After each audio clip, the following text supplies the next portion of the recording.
ಪ್ರೀತಿ ಸ್ವರೂಪನಾದ ಪರಲೋಕದಲ್ಲಿರುವ ತಂದೆಯಾದ ದೇವರೇ, ಯೇಸುವಿನ ನಾಮದಲ್ಲಿ ಪವಿತ್ರಾತ್ಮನ ಸಹಾಯದೊಂದಿಗೆ ನಿನ್ನ ಪಾದಕ್ಕೆ ಬಂದಿದ್ದೇನೆ. ತಂದೆಯೇ, ಈ ಸಮಯದಲ್ಲಿ ನಿನ್ನ ವಾಕ್ಯದ ಮೂಲಕ ನನ್ನ ಜೊತೆಯಲ್ಲಿ ಮಾತನಾಡು. ನನ್ನನ್ನು ನಿನ್ನ ಪವಿತ್ರ ಕರಗಳಲ್ಲಿ ಒಪ್ಪಿಸಿಕೊಡ್ತಾ ಇದ್ದೇನೆ. ಕೇಳುವಂಥ ವಾಕ್ಯಗಳನ್ನು ಗ್ರಹಿಸಿಕೊಳ್ಳುವ ಹಾಗೆ ಕೃಪೆಯನ್ನು ಅನುಗ್ರಹಿಸಿಕೊಡು. ತಂದೆಯೇ, ನನ್ನ ಜೀವಿತದಲ್ಲಿ ದೊಡ್ಡ ಕಾರ್ಯಗಳನ್ನು ಮಾಡಲಿಕ್ಕೆ ಹೋಗ್ತಾ ಇರುವುದಕ್ಕಾಗಿ ವಂದನೆ ಹೇಳ್ತಾ ಇದ್ದೇನೆ. ಅನ್ಯ ಭಾಷೆಯ ವರವನ್ನು, ಅನ್ಯ ಭಾಷೆಯನ್ನು ಭಾಷಾಂತರ ಮಾಡುವ ವರವನ್ನು ನೀನು ನನಗೆ ದಯಪಾಲಿಸಿಕೊಡು. ನನ್ನನ್ನೇ ತಗ್ಗಿಸಿಕೊಂಡು ನಿನ್ನ ಪರಿಶುದ್ಧವಾದ ಕಾರ್ಯಗಳಿಗೆ ಒಪ್ಪಿಸಿಕೊಡುತ್ತೇನೆ. ಯೇಸುವಿನ ಹೆಸರಲ್ಲಿ ತಂದೆಯೇ, ಆಮೆನ್. ದಯಮಾಡಿ ಕೂತ್ಕೊಳ್ಳಿ. ಹಲ್ಲೆಲೂಯಾ. ನಾವು ಮೊನ್ನೆಯಿಂದ ಅನ್ಯ ಭಾಷೆಯ ವರದ ಕುರಿತಾಗಿ ನಾವು ಧ್ಯಾನ ಮಾಡ್ತಾ ಬಂದಿದ್ದೇವೆ, ಹೌದಲ್ಲ? Praise God. ಎಷ್ಟು ಜನರಿಗೆ ಅದರ ಮೂಲಕ ಬೆನಿಫಿಟ್ ಆಗಿದೆ, ಲಾಭ ಆಗಿದೆ? ಅದರ ಮೂಲಕವಾಗಿ ಎಷ್ಟು ಜನ ಕಲಿತುಕೊಂಡಿದ್ದೀರಿ? ಹಲ್ಲೆಲೂಯಾ. ಓಕೆ, ದೇವರಿಗೆ ಸ್ತೋತ್ರವಾಗಲಿ. ಇವತ್ತು ಅದೇ ವರದ ಕುರಿತಾಗಿ ನಾವು ಅದರ ಮುಂದುವರೆದ ಭಾಗವನ್ನು ನಾವು ಧ್ಯಾನ ಮಾಡಲಿಕ್ಕೆ ನಾವು ಹೋಗ್ತಾ ಇದ್ದೇವೆ. Praise the Lord. ನಾನು ಆವಾಗಲೇ ಹೇಳಿದ ಹಾಗೆ ಗ್ಲೋಸೋಲಾಲಿಯಾ, ಎಷ್ಟು ನೆನಪುಂಟು? ಗ್ಲೋಸೋಲಾಲಿಯಾ ಅಂದರೆ ಏನು? ಓಕೆ, ಆದರೆ ಡಯೋಫ್ರೆಡಿಕೋ ಅಂದರೆ ಡಯೋಫೆರೆಡಿಕೋ ಅಂದರೆ ಬೇರೆ ಬೇರೆ. ಎಲ್ಲ ರೆಡಿ? ಡಯೋಫೆರೆಡಿಕೋ ಅಂದರೆ ಗ್ರೀಕ್ ಶಬ್ದ ಬೇರೆ ಬೇರೆ. ಗ್ಲೋಸೋಲಾಲಿಯಾ ಎಂದರೆ, ಗ್ಲೋಸೋ ಅಂದರೆ ಭಾಷೆ ಅಥವಾ ನಾಲಗೆ, ಲಾಲಿನ್ ಎಂಬುದಾಗಿ ಹೇಳಿದರೆ ಮಾತನಾಡುವುದು, ಟು ಟಾಕ್ ಎಂಬುದಾಗಿ. ಅಂದರೆ ಅಲ್ಲಲಿಯ ಡಯೋ ಫೆರಡಿಕೋ ಗ್ಲೋಸೋಲಾಲಿಯಾ ಎಂದರೆ ಅನ್ಯ ಭಾಷೆಯಲ್ಲಿ ಅಥವಾ ಬೇರೆ ಬೇರೆ ಭಾಷೆಯಲ್ಲಿ ಮಾತನಾಡುವಂಥದ್ದು. ಅರ್ಥ ಆಯ್ತಾ? Praise God. ಇದು ನಿಮಗೆ ಕೊನೆವರೆಗೆ ನೆನಪಲ್ಲಿ ಇರಬೇಕು, ಈ ಒಂದು ಪದವನ್ನು. ಅರ್ಥ ಆಯ್ತಲ್ಲ? Okay, praise God. ಇಲ್ಲಿ ಕಳೆದ ದಿವಸದಲ್ಲಿ ನಾವು ಧ್ಯಾನ ಮಾಡಿದೆವು. ಅನ್ಯ ಭಾಷೆ ಮಾತಾಡುವಂಥದ್ದು, ಅನ್ಯ ಭಾಷೆಯಲ್ಲಿ ಪ್ರಾರ್ಥಿಸುವಂಥದ್ದು, ಇದೆರಡೂ ಕೂಡ ಬೇರೆ ಬೇರೆ ವಿಧವಾದ ಅನುಭವಗಳು. ನಿನ್ನೆ ದಿವಸ ಎಷ್ಟು ಜನಕ್ಕೆ ಅರ್ಥ ಆಯಿತು? ಓಕೆ, ಇದು ಅನ್ಯ ಭಾಷೆಯಲ್ಲಿ ಮಾತನಾಡುವಂಥದ್ದು, ನಮಗೆ ಗೊತ್ತಿಲ್ಲದಂಥ ಒಂದು ಭಾಷೆ. ಹಾಗಾದರೆ ಪವಿತ್ರಾತ್ಮನ ಮೂಲಕ ಪ್ರೇರೇಪಣೆ ಬರುವಾಗ ನಾವು ಅಪೊಸ್ತಲಕೃತ್ಯ 2:4 ವಾಕ್ಯ ಓದಿ. Book of Acts of apostle chapter 2 verses 4. ಅಪೊಸ್ತಲಕೃತ್ಯ 2:4 ವಾಕ್ಯ. ಆಗ ಅವರೆಲ್ಲರೂ ಪವಿತ್ರಾತ್ಮ ಭರಿತರಾಗಿ ಆ ಆತ್ಮ ತಮ್ಮ ತಮಗೆ ನುಡಿಯುವ ಶಕ್ತಿಯನ್ನು ಕೊಡುವ ಪ್ರಕಾರ. ನುಡಿಯುವ ಶಕ್ತಿ ಯಾರು ಕೊಟ್ಟದ್ದು? ನುಡಿಯುವ ಶಕ್ತಿ ಯಾರು ಕೊಟ್ಟದ್ದು? ಪವಿತ್ರ ಆತ್ಮ. ಎಲ್ಲ ರೆಡಿ? ಪವಿತ್ರ ಆತ್ಮನು ಶಿಷ್ಯರಿಗೆ ನುಡಿಯುವ ಶಕ್ತಿ ಕೊಡುವ ಪ್ರಕಾರ ಅವರು ನಾನಾ ಭಾಷೆಗಳಲ್ಲಿ ಮಾತಾಡಿದರು. ಎಲ್ಲರೂ ಪುನಃ ಹೇಳಿ. ಪರಿಶುದ್ಧಾತ್ಮನು ನನಗೆ ನುಡಿಯುವ ಶಕ್ತಿಯನ್ನು ಕೊಡುವ ಪ್ರಕಾರ ನಾನು ನಾನಾ ಭಾಷೆಯನ್ನು ಮಾತನಾಡುವೆನು. ಅಲ್ಲಲಿಯ? ಯಾಕೆ ಗೊತ್ತುಂಟ? ಮಾತಾಡುವಂಥದ್ದು ನಾವಲ್ಲ, ಪವಿತ್ರಾತ್ಮನು. ಮ್ಯಾಥ್ಯೂ 10:20 ಓದಿ. ಮತ್ತಾಯ 21 ವಾಕ್ಯ ಓದಿ. Matthew chapter 10 verses 20. ಅಲ್ಲಿ ಏನಿರ್ತದೆ? ಮತ್ತಾಯ 20. ಮಾತನಾಡುವವರು ನೀವಲ್ಲ, ನಿಮ್ಮ ತಂದೆಯ ಆತ್ಮನು. ಮಾತಾಡುವುದು ಯಾರು?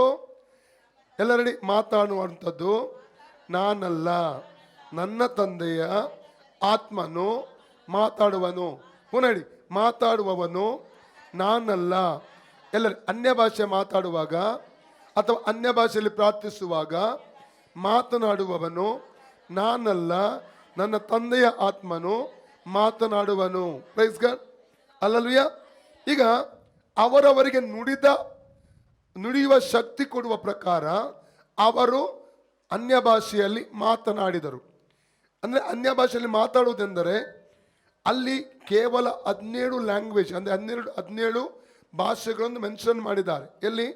ನಾವು ಅಪೊಸ್ತಲಕೃತ್ಯ 2ನೇ ಅಧ್ಯಾಯದಲ್ಲಿ ನಾವು 3ನೇ ವಾಕ್ಯದ ನಂತರ ಓದುವುದಾದರೆ ಅಲ್ಲಿ ಎಷ್ಟು ಭಾಷೆಗಳನ್ನು ಮೆನ್ಷನ್ ಮಾಡಿದ್ದಾರೆ?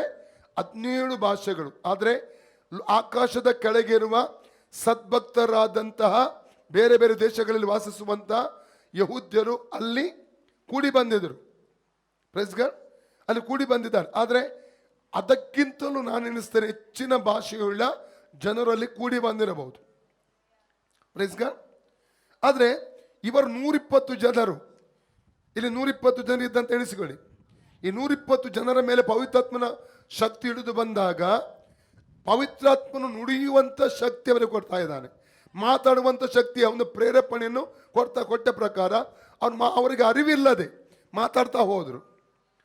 ಈಗ ಅಲ್ಲಿ ಒಬ್ಬ ಬೇರೆ ಭಾಷೆ ಮಾತಾಡಬಹುದು, ರಷ್ಯನ್ ಇರ್ಬೋದು, ಶ್ರೀಲಂಕನ್ ಇರ್ಬೋದು, ಜಪಾನೀಸ್ ಇರ್ಬೋದು, ಸ್ವೀಡಿಶ್ ಇರ್ಬೋದು, ಅಲ್ಲಲ್ಲಿಯ ಬೇರೆ ಬೇರೆ ಭಾಷೆಯಲ್ಲಿರುವವರು ಒಬ್ಬೊಬ್ಬರು ಅಯ್ಯೋ ಇದು ನನ್ನ ಭಾಷೆ, ಇದು ನನ್ನ ಭಾಷೆ, ಅವರವರ ಭಾಷೆಯಲ್ಲಿ ಅವರಿಗೆ ಸುವಾರ್ತೆ ಸಿಗ್ತಾ ಇದೆ, ಅವರವರ ಭಾಷೆಯಲ್ಲಿ ಅವರಿಗೆ ದೇವರ ವಾಕ್ಯ ಸಿಗ್ತಾ ಇದೆ. ಅಲ್ಲಿ ಇವ್ರು ಮಾತಾಡ್ತಿರುವಂಥ ಸಂದರ್ಭದಲ್ಲಿ ಅಲ್ಲಿ ಇರುವಂಥ ಜನರು ಅವರ ಭಾಷೆಯಲ್ಲಿ ದೇವರ ವಾಕ್ಯವನ್ನು ಕೇಳುವುದಕ್ಕೆ ಪ್ರಾರಂಭ ಮಾಡಿದರು.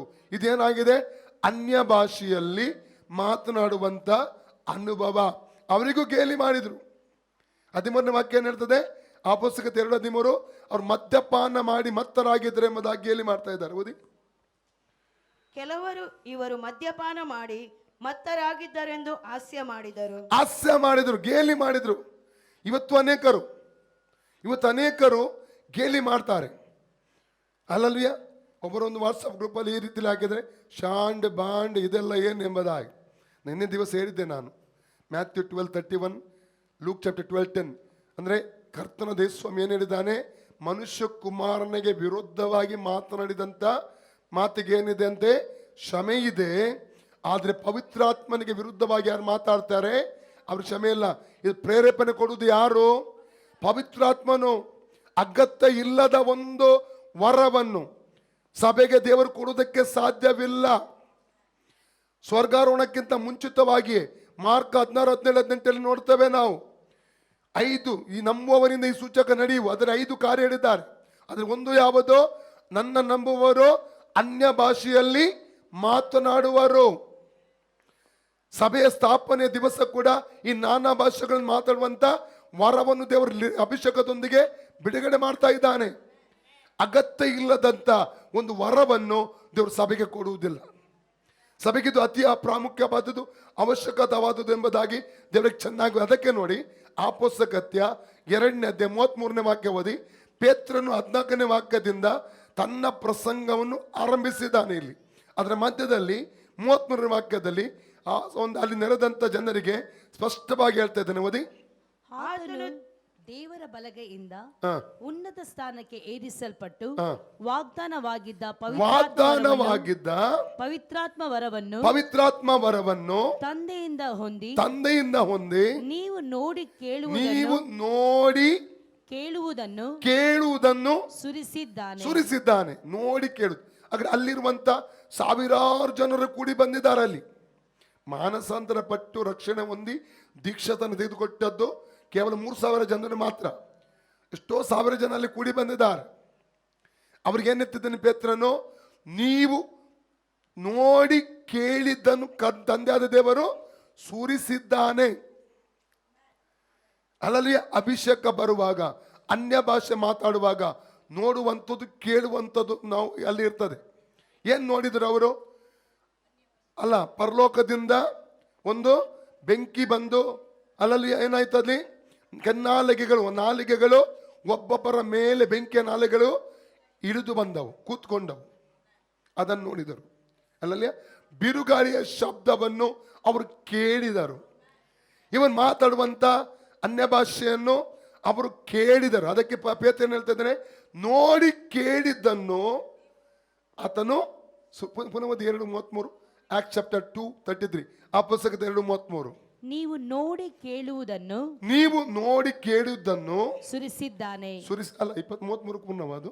ಆತನು ದೇವರ ಬಲಗೈಯಿಂದ ಉನ್ನತ ಸ್ಥಾನಕ್ಕೆ ಆತನು ದೇವರ ಬಲಗೈಯಿಂದ ಉನ್ನತ ಸ್ಥಾನಕ್ಕೆ ಏರಿಸಲ್ಪಟ್ಟು ವಾಗ್ದಾನವಾಗಿದ್ದ ಪವಿತ್ರಾತ್ಮ ವರವನ್ನು ಅಂದ್ರೆ ಪವಿತ್ರಾತ್ಮ ಅಭಿಷೇಕವನ್ನು ತಂದೆಯಿಂದ ಹೊಂದಿ ನೀವು ವಾಗ್ದಾನವಾಗಿದ್ದ ಪವಿತ್ರತ್ವವನ್ನು ಕೊಟ್ಟ ನಂತರ ಏನು ಮುಂದೆ ನೋಡಿ ಕೇಳುವುದನ್ನು ಸುರಿಸಿದ್ದಾನೆ ಅಲ್ಲಲ್ಲಿಯ ಅಲ್ಲಿ ಅಭಿಷೇಕದ ಜೊತೆಯಲ್ಲಿ ಅನ್ಯ ಭಾಷೆಯ ವರವು ಕೂಡ ಅವ್ರು ಹೊಂದಿಕೊಳ್ಳುವಂಥದ್ದನ್ನು ಅಲ್ಲಿ ನಾವು ಕಾಣ್ತೇವೆ.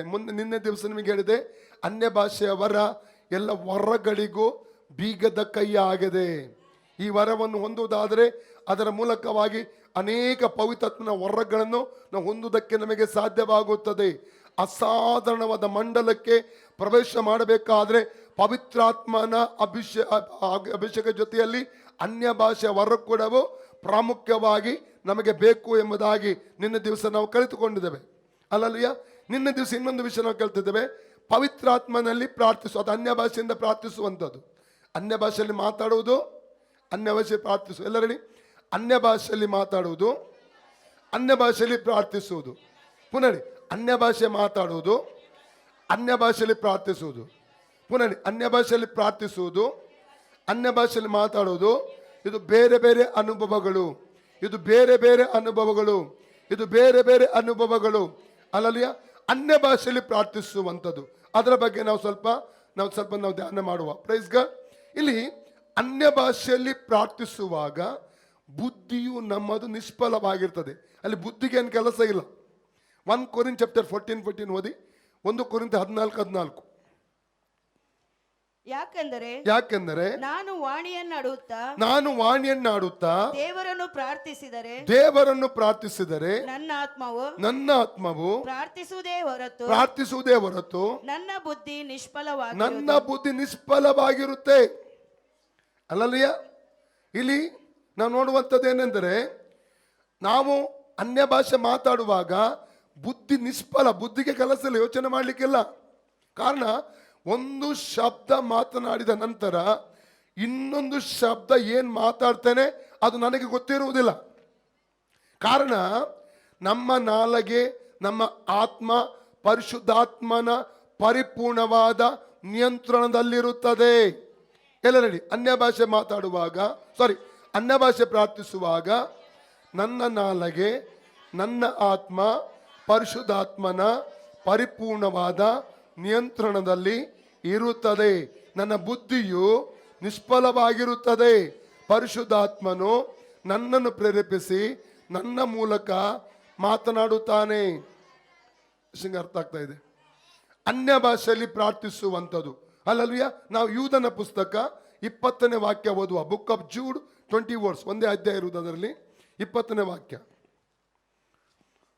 ನನ್ನ ಬಲಗೈಯಲ್ಲಿ ಯೂದ 20 ನೀವಾದರೂ ನಿಮಗಿರುವ ಅತಿ ಪರಿಶುದ್ಧವಾದ ಕ್ರಿಸ್ತ ನಂಬಿಕೆಯನ್ನು ಆಧಾರ ಮಾಡಿಕೊಂಡು ಭಕ್ತಿಯಲ್ಲಿ ಅಭಿವೃದ್ಧಿ ಹೊಂದುತ್ತಾ ಪವಿತ್ರಾತ್ಮ ಪ್ರೇರಿತರಾಗಿ ಪ್ರಾರ್ಥನೆ ಮಾಡುತ್ತಾ. ಇಲ್ಲಿ ಪವಿತ್ರಾತ್ಮ ಪ್ರೇರಿತರಾಗಿ ಪ್ರಾರ್ಥನೆ, ಆಂಗ್ಲದಲ್ಲಿ ಕೊಡಲ್ಪಟ್ಟಂತ ಶಬ್ದ ಪವಿತ್ರಾತ್ಮನಲ್ಲಿ ಪ್ರಾರ್ಥನೆ. ಪವಿತ್ರಾತ್ಮನಲ್ಲಿ ಪ್ರಾರ್ಥನೆ, ಪವಿತ್ರಾತ್ಮನ ಮೂಲಕ ಪ್ರಾರ್ಥನೆ. Praise God. ಇದು ಒಂದೇ ಆಕ್ಚುಲಿ ಪವಿತ್ರಾತ್ಮನ ಮೂಲಕ ಪ್ರೇರೇಪಣೆ ಹೊಂದಿಕೊಂಡು ಮಾಡುವಂತ ಪ್ರಾರ್ಥನೆ ಅನ್ಯ ಭಾಷೆಯ ಪ್ರಾರ್ಥನೆಯಾಗಿದೆ. ಅಲ್ಲಲ್ಲಿಯ ನಮ್ಮ ಒಳಗಡೆ, ನಮ್ಮ ಆತ್ಮದಲ್ಲಿ ಪವಿತ್ರಾತ್ಮನ ತುಂಬಲ್ಪಡುವಾಗ, ಯಾಕಂದ್ರೆ ಅಲ್ಲಲ್ಲಿಯ ನಮ್ಮ ನಾಲಿಗೆ ಮೂಲಕ ಬರುವಂತ ಪದಗಳು ಅನ್ಯ ಭಾಷೆಯ ಪದಗಳಾಗಿರುತ್ತದೆ. ಅಲ್ಲಲ್ಲಿಯ ನಾವು ಎಫೆಸ 3:16 ಓದುವಾಗ, ಒಳಗಿನ ಮನುಷ್ಯನು ಅನ್ಯ ಭಾಷೆ ಮಾತಾಡೋ ಏನಾಗ್ತಾನಂತೆ, ಬಲಗೊಳ್ಳುತ್ತಾನೆ, ಶಕ್ತಿ ಹೊಂದಿಕೊಳ್ಳುತ್ತಾನೆ. ಎಫೆಸ 6:10 ಹೇಳ್ತದೆ, ನೀವು ಆತನ ಅತ್ಯಧಿಕವಾದ ಶಕ್ತಿಯನ್ನು ಆಶ್ರಯಿಸಿಕೊಂಡವರಾಗಿ ಬಲಗೊಳ್ಳಿರಿ. ಎಲ್ಲರಲ್ಲಿ ನೀವು ಆತನ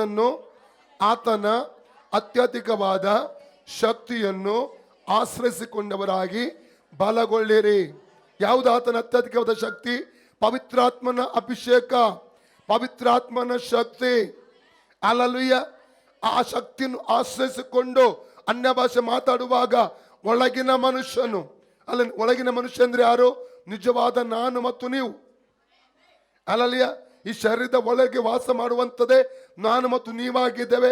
ಆತನೇ ಆತ್ಮ ಮನುಷ್ಯನು, ಆತನ ನಿಜವಾದ ನಾನು ಮತ್ತು ನೀವಾಗಿದ್ದೇವೆ. ಈ ಆತ್ಮ ಮನುಷ್ಯನು ಬಲಗೊಳ್ತಾನೆ. ಆತ್ಮ ಮನುಷ್ಯನ ಏನಾಗ್ತಾನೆ? ಬಲಗೊಳ್ತಾ. ಅನ್ಯ ಭಾಷೆಯಲ್ಲಿ ಮಾತಾಡುವಾಗ ಆತ್ಮ ಬಲಗೊಳ್ಳುತ್ತಾ ಇರ್ತದೆ. ಭಕ್ತಿಯಲ್ಲಿ ಅಭಿವೃದ್ಧಿಯನ್ನು ಇಂಡಿವಿಜುವಲ್ ಆಗಿ ಭಕ್ತಿ ವೃದ್ಧಿ ಹೊಂದಿಕೊಳ್ತಾ ಇರ್ತೇವೆ ನಾವು. ಅದಕ್ಕಾಗಿ ಹೆಚ್ಚು ಅನ್ಯ ಭಾಷೆಯನ್ನು ನಾವು ಪ್ರಾರ್ಥಿಸುವಂಥದ್ದು ಒಳ್ಳೆಯದು. ಯಾಕಂದ್ರೆ ಪೌಲನು ಎಲ್ಲರಿಗಿಂತ ಹೆಚ್ಚು ಅನ್ಯ ಭಾಷೆ ಮಾತಾಡ್ತಿದ್ದ. ಓದಿ 1 Corinthians 14:18, 1 Corinthians 14:18. ನಾನು ನಿಮ್ಮೆಲ್ಲರಿಗಿಂತಲೂ ಹೆಚ್ಚಾಗಿ ವಾಣಿಗಳನ್ನಾಡುತ್ತೇನೆಂದು ದೇವರನ್ನು ಕೊಂಡಾಡ್ತಾನೆ. ಪೌಲ ಏನ್ ಹೇಳ್ತಿದ್ದಾನೆ? ನಿಮ್ಮೆಲ್ಲರಿಗಿಂತ ಹೆಚ್ಚು ಅನ್ಯ ಭಾಷೆ ಮಾತಾಡ್ತೇನೆ ನಾನು, ವಾಣಿಯನ್ನು ಆಡ್ತಾ ಇದ್ದೇನೆ. ಅಲ್ಲಲ್ಲಿಯ ಹೆಚ್ಚಳ ಪಟ್ಟುಕೊಳ್ಳುವುದಕ್ಕಾಗಿ ಆತನು ಹೇಳ್ತಾ ಇಲ್ಲ, ದೇವರಿಗೆ ಮಹಿಮೆ ಪಡಿಸುವುದಕ್ಕಾಗಿ ಆತನು ಇದನ್ನು ಹೇಳ್ತಾ ಇದ್ದಾನೆ. ಅಲ್ಲಲ್ಲಿಯ ನಾವೆಲ್ಲರೂ ಎಷ್ಟು ಸಾಧ್ಯವೋ ಅಷ್ಟು ಅನ್ಯ ಭಾಷೆಯನ್ನು ಪ್ರತಿ ದಿವಸ ನಾವು ಮಾತನಾಡುವುದಾದರೆ, ಪ್ರಾರ್ಥಿಸುವುದಾದರೆ ಖಂಡಿತವಾಗಿ ಒಳಗಿನ ಮನುಷ್ಯ ಬಲಗೊಂಡು ದೇವರಿಗೋಸ್ಕರವಾಗಿ ಅನೇಕ ಕಾರ್ಯಗಳನ್ನು ನಾವು ಮಾಡೋದಕ್ಕೆ ಸಾಧ್ಯವಾಗ್ತದೆ. ಕರ್ತ ನಮ್ಮನ್ನು ಉಪಯೋಗಿಸ್ಲಿಕ್ಕೆ ಇಷ್ಟಪಡ್ತಾನೆ. ಕರ್ತ ನಮ್ಮನ್ನು ಉಪಯೋಗ ಮಾಡಲಿಕ್ಕೆ ಇಷ್ಟಪಡ್ತಾನೆ ಪ್ರಿಯರೇ. Hallelujah, praise the Lord. Okay, ಮುಂದಿನ ವಾಕ್ಯಕ್ಕೆ ನಾವು ಹೋಗುವ. 3 ವಿಧದಲ್ಲಿ ಅನ್ಯ ಭಾಷೆ ಮಾತಾಡಬಹುದು. ಎಷ್ಟು ವಿಧವಾಗಿ? 3 ವಿಧದಲ್ಲಿ ಅನ್ಯ ಭಾಷೆಯನ್ನು ಮಾತಾಡಬಹುದು. ಮೊದಲನೇ ವಿಧ, ದೇವರೊಂದಿಗೆ ಒಬ್ಬ ಕ್ರೈಸ್ತ ವಿಶ್ವಾಸಿ ಮಾತಾಡುವಂಥ ಅನುಭವ. ಅವಾಗಲೇ ಹೇಳಿದ್ದೇನೆ ನಾನು, ಅನ್ಯ ಭಾಷೆಯ ಪ್ರಾರ್ಥನೆ. 1 Corinthians 14:2 ಅಲ್ಲಿ ಉಂಟು. ನಾವು ಅಪೊಸ್ತಲಕೃತ್ಯ 10ನೇ ಅಧ್ಯಾಯ 14ರಿಂದ 48 ವಾಕ್ಯ ಓದುವ. ಆಕ್ಟ್ಸ್ ಆಫ್ ಅಪೊಸ್ತಲ್ಸ್ ಚಾಪ್ಟರ್ 10 44-48 ದಯಮಾಡಿ ಓದಿ.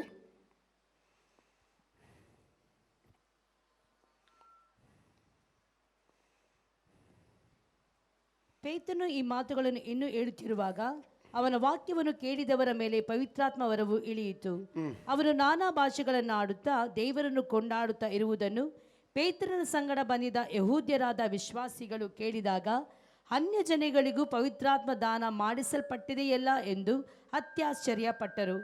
ನಡೆದ ಸಂಗತಿಯನ್ನು ಪೇತ್ರನು ನೋಡಿ, ನಮ್ಮ ಹಾಗೆ ಪವಿತ್ರಾತ್ಮ ವರವನ್ನು ಹೊಂದಿದ ಇವರಿಗೆ ನೀರಿನ ದೀಕ್ಷಾಸ್ನಾನವಾಗದಂತೆ ಯಾರಾದರೂ ಅಭ್ಯಂತರ ಮಾಡಾರೆ ಎಂದು ಹೇಳಿ ಅವರಿಗೆ, ನೀವು ಯೇಸು ಕ್ರಿಸ್ತನ ಹೆಸರಿನಲ್ಲಿ ದೀಕ್ಷಾಸ್ನಾನ ಮಾಡಿಸಿಕೊಳ್ಳಬೇಕೆಂದು ಅಪ್ಪಣೆ ಕೊಟ್ಟನು. ಅವ್ರು ಏನ್ ಮಾಡ್ತಾ ಇದ್ದಾರೆ? ಪವಿತ್ರಾತ್ಮ. ಓದಿ 44-45 ಓದಿ. ಪೇತ್ರನು ಈ ಮಾತುಗಳನ್ನು ಇನ್ನೂ ಹೇಳುತ್ತಿರುವಾಗ ಅವನ ವಾಕ್ಯವನ್ನು ಕೇಳಿದವರ ಮೇಲೆ ಪವಿತ್ರಾತ್ಮ ವರವು ಇಳಿಯಿತು. ಪವಿತ್ರಾತ್ಮ ವರವು ಇಳಿತು ಅಂದ್ರೆ ಪವಿತ್ರಾತ್ಮನ ಅಭಿಷೇಕವು ಇಳಿಯಿತು. ಅವರು ನಾನಾ ಭಾಷೆಗಳನ್ನಾಡುತ್ತಾ ದೇವರನ್ನು ಕೊಂಡಾಡುತ್ತಾ ಇದ್ದಾರೆ. ನಾನಾ ಭಾಷೆಗಳನ್ನಾಡುತ್ತಾ ದೇವರನ್ನು ಕೊಂಡಾಡ್ತಾ ಇದ್ದು, ದೇವರೊಟ್ಟಿಗೆ ಒಬ್ಬ ಕ್ರೈಸ್ತ ವಿಶ್ವಾಸಿ ಮಾತಾಡುವಂತ ಅನುಭವ ಅಂದ್ರೆ ಅನ್ಯ ಭಾಷೆಯಲ್ಲಿ ಪ್ರಾರ್ಥಿಸುವಂತ ಒಂದು ಅನುಭವ ಇದು.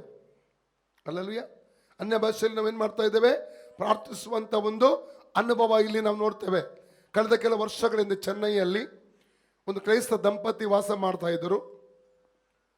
ಹಾಗೆ ಅದರಲ್ಲಿ ಆ ಸಹೋದರಿ ಕೆಲಸ ಕಚೇರಿಗೆ ಹೋದಂಥ ಸಂದರ್ಭದಲ್ಲಿ ಅವರಿಗೊಂದು ಫೋನ್ ಕರೆ ಬಂತು. ಒಂದು ಸ್ಕೂಟರ್ ಆಕ್ಸಿಡೆಂಟ್ ಆಗಿದೆ. ಅದರಲ್ಲಿ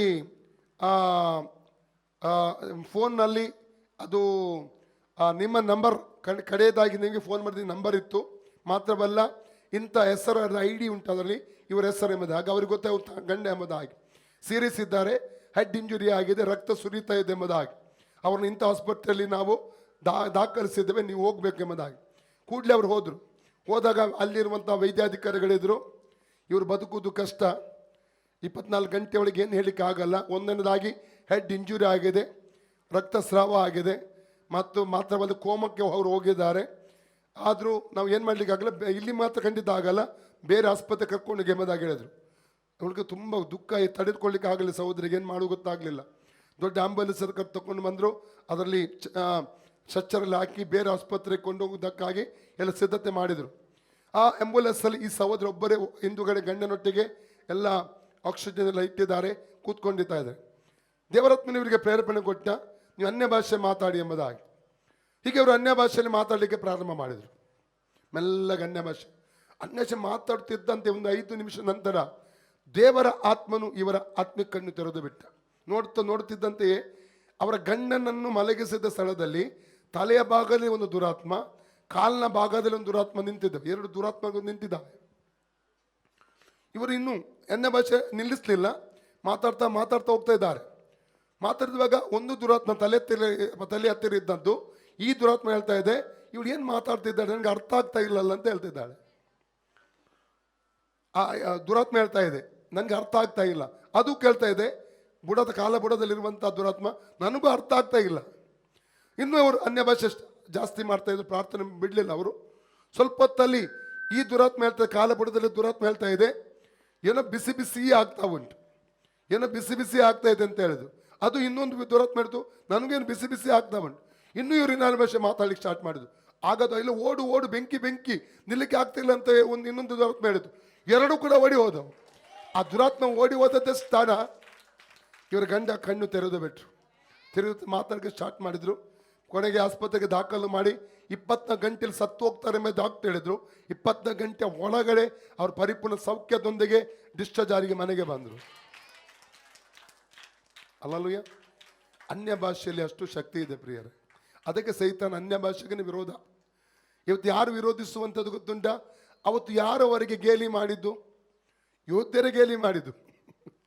ಅಲ್ಲಿ ಯಾರು ಗೇಲಿ ಮಾಡಿದ್ದು? ಮದ್ಯಪಾನ ಮಾಡಿ ಮತ್ತರಾಗಿದ್ದಾರಂತ ಯೋಧರೇ. ಇವತ್ತು ಕೂಡ ಕ್ರೈಸ್ತ ವಿಶ್ವಾಸಿಗಳಿಗೆ ಗೇಲಿ ಮಾಡುವರಿದ್ದಾರೆ. ಸೈತಾನ ಯಾಕಿಷ್ಟು ವಿರೋಧ ಅನ್ಯ ಭಾಷೆಗೆ ಅಂದರೆ, ನೀನು ಒಂದು ಸಮಯ ಪ್ರಕಟಣೆ ಹೊಂದಿ, ಅನ್ಯ ಭಾಷೆ ಕುರಿತಾಗಿರುವ ಪ್ರಕಟಣೆ ಹೊಂದಿ ಅದರಲ್ಲಿ ನಿಂತು ಬಿಟ್ಟರೆ ಸೈತಾನನ ರಾಜ್ಯಕ್ಕೆ ಅಪಾಯ ಅಂತ ಒಂದು ಚೆನ್ನಾಗಿ ಗೊತ್ತುಂಟು.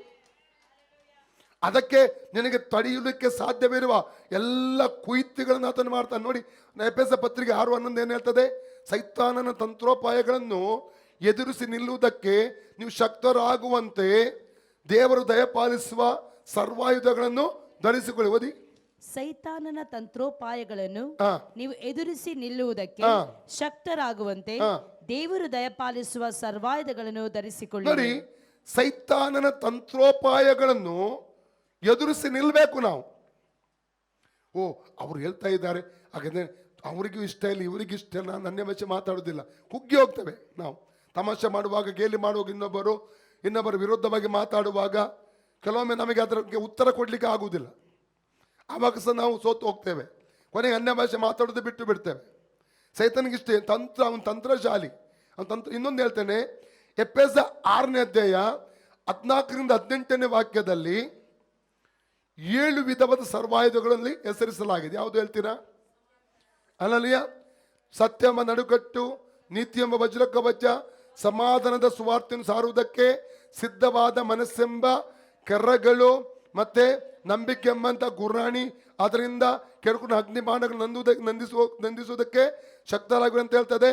ಮತ್ತು ರಕ್ಷಣೆ ಎಂಬ ಶಿರಸ್ತ್ರಾಣ, ಪವಿತ್ರಾತ್ಮನು ಕೊಡುವ ದೇವರ ವಾಕ್ಯ ಎಂಬಂತ ಕತ್ತಿ, ಪ್ರಾರ್ಥನೆ.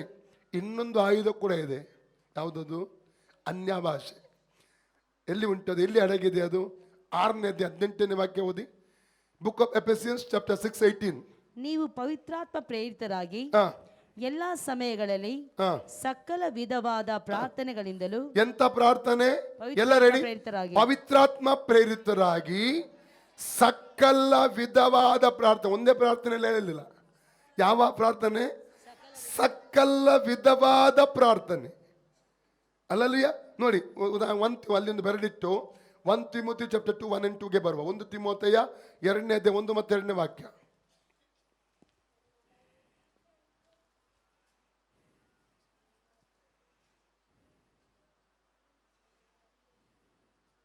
ಸಿಗ್ಲಿಲ್ವಾ? ನನಗೆ ಬೇಗ ಓದಬೇಕು. ಎಲ್ಲದಕ್ಕಿಂತಲೂ ಮೊದಲು ಮನುಷ್ಯರೆಲ್ಲರಿಗೋಸ್ಕರ ದೇವರಿಗೆ ವಿಜ್ಞಾಪನಾ ಪ್ರಾರ್ಥನೆ. ಎಲ್ಲ ಹೇಳಿ, ವಿಜ್ಞಾಪನಾ ಪ್ರಾರ್ಥನೆ. ಮುಂದೆ ಪ್ರಾರ್ಥನೆಗಳನ್ನು, ಮನವಿಗಳನ್ನು, ಕೃತಜ್ಞತಾ ಸ್ತುತಿಯನ್ನು ಮಾಡಬೇಕು. ಪುನಃ ಓದಿ ಆಂಟಿ. ಎಲ್ಲದಕ್ಕಿಂತ ಮೊದಲು ಹಾ. ಮನುಷ್ಯರೆಲ್ಲರಿಗೋಸ್ಕರ ಹಾ. ದೇವರಿಗೆ ವಿಜ್ಞಾಪನೆಗಳು, ಪ್ರಾರ್ಥನೆಗಳನ್ನು, ಮನವಿಗಳು, ಕೃತಜ್ಞತಾ ಕೃತಜ್ಞ ಸ್ತುತಿ, 4 ವಿಧವಾದ ಪ್ರಾರ್ಥನೆಯನ್ನು ಇಲ್ಲಿ ನೋಡಿದೆ. ಪೌಲನ ಎಲ್ಲಾ ಪ್ರಾರ್ಥನೆಗಳಲ್ಲಿ ಸ್ತುತಿಯೊಟ್ಟಿಗೆ, ಕೃತಜ್ಞತಾ ಸ್ತುತಿಯೊಟ್ಟಿಗೆ ಪ್ರಾರ್ಥನೆ ಇತ್ತು. ನಿನ್ನೆ ದಿವಸ ಓದಿದ್ದೇವೆ ಅದನ್ನು. ಕೊಲೊಸ ಸಭೆಗಾಗಿ, ಫಿಲಿಪ್ಪಿ ಸಭೆಗಾಗಿ, ಎಫೆಸ ಸಭೆಗಾಗಿ, ಥೆಸಲೋನಿಕ ಸಭೆಗಾಗಿ, ರೋಮಪುರದ ಸಭೆಗಾಗಿ ಎಲ್ಲ ಆತನು ಮಾಡಿದ ಪ್ರಾರ್ಥನೆಯಲ್ಲಿ ಸ್ತುತಿಯೊಟ್ಟಿಗೆ, ಸ್ತೋತ್ರದೊಟ್ಟಿಗೆ ಪ್ರಾರ್ಥನೆ ಸೇರಿರುವಂಥದ್ದನ್ನು ಅಲ್ಲಿ ನಾವು ಕಾಣಲಿಕ್ಕೆ ನಮಗೆ ಸಾಧ್ಯ. ಅದರಲ್ಲಿ ಕೂಡ ಇನ್ನೊಂದು ಪ್ರಾರ್ಥನೆ, ಯಾವ ಪ್ರಾರ್ಥನೆ ಆಗಿದೆ? ಅನ್ಯ ಭಾಷೆ ಪ್ರಾರ್ಥನೆ, ಸಕಲ ವಿಧವಾದ ಪ್ರಾರ್ಥನೆ. ಓದಿ ಎಫೆಸ್ ಚಾಪ್ಟರ್ 6:8-18, ಎಫೆಸ್ 6:18, ಎಫೆಸ್ 6:18. ನೀವು ಪವಿತ್ರಾತ್ಮ ಪ್ರೇರಿತರಾಗಿ ಎಲ್ಲಾ ಸಮಯಗಳಲ್ಲಿ ಸಕಲ ವಿಧವಾದ ಪ್ರಾರ್ಥನೆಯಿಂದಲೂ ವಿಜ್ಞಾಪನೆಯಿಂದಲೂ ದೇವರನ್ನು ಪ್ರಾರ್ಥಿಸಿರಿ. ಆಮೆನ್. ಇದರಲ್ಲಿ ಪೂರ್ಣ ಸ್ಥಿರಚಿತ್ತರಾಗಿದ್ದು, ಪೂರ್ಣ ಹೇಗಿರ್ಬೇಕು ನಾವು? ಸ್ಥಿರಚಿತ್ತ. ಇವತ್ತು 1 ಗಂಟೆ ಮಾತಾಡಿ ಸುಮ್ಮನೆ ಕೂತ್ಕೊಳ್ಳೋದಲ್ಲ, ಅಥವಾ 1 ವಾರ ಮಾತಾಡಿ ಮತ್ತೆ ಸುಮ್ಮನೆ ಕೂತ್ಕೊಳ್ಳೋದಲ್ಲ. 1 ತಿಂಗಳು ಕೆಲವರು ಭಾರಿ ಆಸಕ್ತಿ, ಸ್ಟಾರ್ಟಿಂಗ್ ಕಾನ್ಫರೆನ್ಸ್ಗೆ ಬಂದಾಗ ಶಕ ರಬ ಮಾತಾಡ್ತಾರೆ. ಮತ್ತೆ ಮನೆಗೆ ಹೋದ್ಮೇಲೆ ಸ್ಟಾರ್ಟಿಂಗ್ 15 ದಿವಸ 1 ತಿಂಗಳು ಮಾತಾಡ್ತಾರೆ. ಮತ್ತೆ ಅವರು ಎಲ್ಲಿಯೇ ಅನ್ಯ ಭಾಷೆಯಲ್ಲಿಯೇ ಗೊತ್ತಿಲ್ಲ. ಸ್ಥಿರಚಿತ್ತರಾಗಿತ್ತು ಎಲ್ಲ ರೆಡಿ. ಇದರಲ್ಲಿ ಸ್ಥಿರಚಿತ್ತರಾಗಿ ನಿಂತು ನಾವು ಪ್ರಾರ್ಥಿಸಬೇಕು, ಆಗಲಿ ಸಕ್ಸಸ್. ಕೆಲವೊಮ್ಮೆ ನಿಮಗೆ ಬೋರ್ ಎನ್ನಿಸಬಹುದು, ಬೋರ್ ಆಗಬಹುದು, ಬಿಡಬಾರದು. ಅಲ್ಲಲ್ವಿಯ ಅನ್ಯ ಭಾಷೆಯಲ್ಲಿ ಒಂದು ನಾವು ಏನು ಅಡಗಿದೆ? ಭಯಂಕರವಾದಂಥ ಅಭಿಷೇಕ ಅಡಗಿದೆ ಪ್ರಿಯರೇ. ನೀವು ಸ್ಮಿತ್ ವಿಗಲ್ಸ್ವಿರ್ತ್ ಆಗಿರ್ಬೋದು, ಫಿನ್ನಿಸ್ ಸ್ಟೀಫನ್ ಆಗಿರ್ಬೋದು, ಉನ್ನತ ದೇವ ಸೇವಕರ ರಹಸ್ಯ ತಿಳ್ಕೊಳ್ಳಿ. ಯಾಕೆ ದೇವರನ್ನು ಉಪಯೋಗಿಸಿದ, ಹೇಗೆ ಉಪಯೋಗಿಸಿದ, ಅದರ ಹಿಂದುಗಡೆ ಅಡಗಿರುವಂಥ ರಹಸ್ಯ ಏನೆಂದರೆ ಗಂಟೆಗಟ್ಟಲೆ ಪ್ರಾರ್ಥಿಸುವಂಥ ಅನ್ಯ ಭಾಷೆ. ಅದರಲ್ಲಿ ಇಲ್ಲಿ 7 ಆಯುಧಗಳನ್ನು ಮಾತ್ರ ಹೆಸರಿಸಲಾಗಿದೆ. ಅದು 7ನೇ ಆಯುಧದ ಒಳಗಡೆ ಇನ್ನೊಂದು ಆಯುಧ ಅಡಗಿದೆ. ಅದು ಯಾವುದಾಗಿದೆ? ಅನ್ಯ ಭಾಷೆಯಲ್ಲಿ ಪ್ರಾರ್ಥಿಸುವಂಥ ಪ್ರಾರ್ಥನೆ. ಅಲ್ಲಲ್ಲಿಯ ಓಕೆ, ನಾವು ಪುನಃ ಹಿಂದಕ್ಕೆ ಬರುವ. 3 ವಿಧವಾಗಿ ನಾವು ಪ್ರಾರ್ಥಿಸಬಹುದು ಅಂತ ಹೇಳಿದೆ ಅನ್ಯ ಭಾಷೆಯಲ್ಲಿ. ಹೌದಾ? ಒಂದನೇದು ಯಾವುದು? ಅನ್ಯ ಭಾಷೆಯಲ್ಲಿ ದೇವಜನರು ದೇವರೊಟ್ಟಿಗೆ ಪ್ರಾರ್ಥಿಸುವಂಥ ಒಂದು ಅನುಭವ. Praise God. 2ನೇ ಅನುಭವ, ದೇವರು ಕ್ರೈಸ್ತ ವಿಶ್ವಾಸಿಗಳ ಜೊತೆಯಲ್ಲಿ ಪ್ರಾರ್ಥಿಸುವಂಥ ಒಂದು ಅನುಭವ. ದೇವರು ಕ್ರೈಸ್ತ ವಿಶ್ವಾಸಿಗಳ ಜೊತೆಯಲ್ಲಿ ಮಾತಾಡುವಂಥ ಒಂದು ಅನುಭವ. Praise God. ಅಪೊಸ್ತಲಕೃತ್ಯ 19ನೇ ಅಧ್ಯಾಯ 6ನೇ ವಾಕ್ಯಕ್ಕೆ ಬನ್ನಿ. 5-6. ಅವರು ಆ ಮಾತನ್ನು ಹೇಳಿ ಕರ್ತನಾದ ಯೇಸುವಿನ ಹೆಸರಿನಲ್ಲಿ ದೀಕ್ಷಾಸ್ನಾನ ಮಾಡಿಸಿಕೊಂಡರು. ಪೌಲನು ಅವರ ಮೇಲೆ ಕೈಗಳನ್ನು ಇಡಲು ಪವಿತ್ರಾತ್ಮ ವರವು ಅವರ ಮೇಲೆ ಬಂತು. ಅವರು ನಾನಾ ಭಾಷೆಗಳನ್ನು ಮಾತಾಡಿ ಪ್ರವಾದಿಸಿದರು. ಕಳೆದ ಕೆಲವು ದಿವಸಗಳ ಹಿಂದೆ ಆಕಸ್ಮಿಕವಾಗಿ ಒಬ್ಬ ಹಳೆಯ ನನ್ನ ಸ್ನೇಹಿತರು, ಒಬ್ಬ ದೇವ ಸೇವಕರು, ಮಧ್ಯದಲ್ಲಿ ಕಾಂಟ್ಯಾಕ್ಟ್ ಇರಲಿಲ್ಲ, ನನಗೆ ಕಾಲ್ ಮಾಡಿದರು. ಪವಿತ್ರಾತ್ಮನು ನನಗೆ ಪ್ರೇರೇಪಣೆ ಕೊಟ್ಟು ನಿಮಗೋಸ್ಕರ ಫೋನ್ನಲ್ಲಿ ಪ್ರೇಯರ್ ಮಾಡಬೇಕು ಮತ್ತು ಪ್ರಾರ್ಥಿಸುವಾಗ ಅವರು ಅನ್ಯ ಭಾಷೆಯಲ್ಲಿ ಮಾತಾಡಿದಂಗೆ ಪ್ರೇಯರ್ ಮಾಡಿದರು. ಪ್ರೇಯರ್ ಮಾಡುವಾಗ ಒಂದೇ ಒಂದು ವರ್ಡ್ ಕಟ್ಟೋದು ಅವರು, ನಿಮ್ಮ ಸಮಯ ಬಂತು ಎಂಬುದಾಗಿ ಪವಿತ್ರಾತ್ಮನ ಹೇಳ್ತಾ ಇದ್ದಾನೆ. ಅಲ್ಲಲ್ಲಿ ಅಷ್ಟೇ, ಒಂದೇ ಒಂದು ವರ್ಡ್ ಕೊಟ್ಟರು. ಅದರ ನಂತರ ನಾನು ನೋಡ್ತಾ ಇದ್ದೇನೆ, ಅಲ್ಲಲ್ಲಿಯ ವಾಕ್ಯ ಓದುತ್ತೆ ಸ್ಟಾರ್ಟ್ ಮಾಡುವಾಗಲೇ ಭಯಂಕರ ಪ್ರಕಟಣೆ ಸಿಗ್ತಾ ಇದೆ, ಆಳವಾದ ಪ್ರಕಟಣೆ ಕೊಡ್ತಾ ಇದ್ದಾನೆ. ಅಲ್ಲಲ್ಲಿಯ ಪ್ರಾರ್ಥನೆ ಕೂಡ ಲೆವೆಲ್ ಚೇಂಜ್ ಆಯಿತು. ಮುಂಚೆಯಿಂದ ಪ್ರಾರ್ಥನೆ ಒಳ್ಳೆ ಮಾಡ್ತಾ ಇದ್ದ, ಆದರೂ ಇನ್ನೊಂದು ಲೆವೆಲ್ಗೆ ನಾನು ಹೋಗೋದಕ್ಕೆ ಕೃಪೆ ಮಾಡಿದ. ಸೇವೆಯ ಲೆವೆಲ್ ಚೇಂಜ್ ಆಯಿತು. ನನಗೆ ಗೊತ್ತಿಲ್ಲದೆ ಬೇರೆ ಬೇರೆ ರೀತಿಯಲ್ಲಿ ಕರ್ತನ ಕಾರ್ಯ ಮಾಡಲಿಕ್ಕೆ ಪ್ರಾರಂಭ ಮಾಡಿದ. ಅದ್ಭುತ ಕಾರ್ಯಗಳು, ಬಿಡುಗಡೆಗಳನ್ನು ಸೇವೆಯಲ್ಲಿ ಮಾಡಲಿಕ್ಕೆ ದೇವರು ಕಾರ್ಯ ಮಾಡಿದ. ಅನೇಕ ಕಾರ್ಯಗಳಾದ ನಂತರವಾಗಿ ಇಲ್ಲಿ ನಾವು ನೋಡ್ತೇವೆ, ದೇವರು ವಿಶ್ವಾಸಿಗಳ ಜೊತೆಯಲ್ಲಿ ಮಾತನಾಡುವಂಥ ಅನುಭವ. ಅಲ್ಲಲ್ಲಿಯ 2ನೇದು, ಕಳೆದು ಹೋದ ಜನಸಮೂಹದೊಟ್ಟಿಗೆ ದೇವರು ಮಾತಾಡುವಂಥ ಅನುಭವ ಆಗಿದೆ. 3ನೇದಾಗಿ ಕಳೆದು ಹೋದ ಜನಸಮೂಹದೊಟ್ಟಿಗೆ ದೇವರು ಮಾತನಾಡುವಂಥ ಒಂದು ಅನುಭವ. ಎಲ್ಲಿ ನಾವು ನೋಡಿದ್ದೇವೆ ಅದನ್ನು? ಅಪೊಸ್ತಲಕೃತ್ಯ 2ನೇ ಅಧ್ಯಾಯದಲ್ಲಿ 1ರಿಂದ 13ನೇ ವಾಕ್ಯದಲ್ಲಿ ಓದ್ತೇವೆ. ಅಲ್ಲಿ 17 ಭಾಷೆ ಮಾತಾಡುವಂಥ ಜನರೊಟ್ಟಿಗೆ ಅವರು ಅನ್ಯ ಭಾಷೆ ಮಾತಾಡುವಾಗ ಏನು ಮಾಡಿದ್ರು? ಅವರವರ ಭಾಷೆಯಲ್ಲಿ ಅವರಿಗೆ ಸ್ವಾರ್ಥ ಸಿಕ್ಕಿತ್ತು ಎಂಬುದ ವಾಕ್ಯ ಸಿಕ್ಕಿತ್ತು ಎಂಬುದಾಗಿ ಅಲ್ಲಿ ನಾವು ಕಾಣಲಿಕ್ಕೆ ನಮಗೆ ಸಾಧ್ಯವಾಗ್ತಾ ಇದೆ. ದುಬಾಯಿಯಲ್ಲಿ ಕಳೆದ ಕೆಲವು ಸಮಯದ ಹಿಂದೆ ಒಂದು ತಮಿಳ್ ಆರಾಧನೆಯಲ್ಲಿ ಒಬ್ಬ ಅಲ್ಲಿರುವಂಥ ಸಭೆ ವಿಶ್ವಾಸಿ ಅವರ ಸ್ನೇಹಿತನಾದ ಫಿಲಿಪೈನ್ಸ್ಗೆ ಸಂಬಂಧಪಟ್ಟ ಒಬ್ಬ ಸಹೋದರನ್ನು ಕರ್ಕೊಂಡು ಬಂದಿದ್ರು. ಈ ಸಹೋದರ ತುಂಬ ಪಾಪದಲ್ಲಿ ಜೀವನ ಮಾಡ್ತಾ ಇದ್ದರು. ಮಾತ್ರವಲ್ಲ, ಇವರ ಹೆಂಡತಿಯ ಜೊತೆಯಲ್ಲಿ ಕೂಡ ಇವರು ವಾಸ ಮಾಡ್ತಾ ಇರಲಿಲ್ಲ. ಫಿಲಿಪೈನ್ಸಲ್ಲಿ ಅವರಿಗೆ ಮದುವೆಯಾಗಿ ಹೆಂಡತಿ ಮಕ್ಕಳಿದ್ರು ಕೂಡ ಬೇರೆಯವರ ಜೊತೆಯಲ್ಲಿ ಇವರು ಇಲ್ಲಿ ವಾಸ ಮಾಡ್ತಾ ಇದ್ರು ದುಬೈಯಲ್ಲಿ. ಜೀವಿತವು ಸರಿ ಇರಲಿಲ್ಲ ಇವರದ್ದು, ದೇವರು ನಂಬ್ತಾ ಇರಲಿಲ್ಲ. ಇವ್ರ ಜೊತೆ ಕರೆದೋದಕ್ಕೆ ಇವರು ಅವತ್ತು ಬಂದರು. ಅವರು ಬಂದಾಗ ಅವತ್ತು ದೇವಸೇವಕರು ದೇವರ ವಾಕ್ಯ ಹೇಳ್ತಾ ಇದ್ದಾರೆ. ವಾಕ್ಯದ ಮಧ್ಯದಲ್ಲಿ ದೇವರ ಸೇವಕರಿಗೆ ಏನೊಂದು ಪ್ರೇರೇಪಣೆ ಆಯಿತು.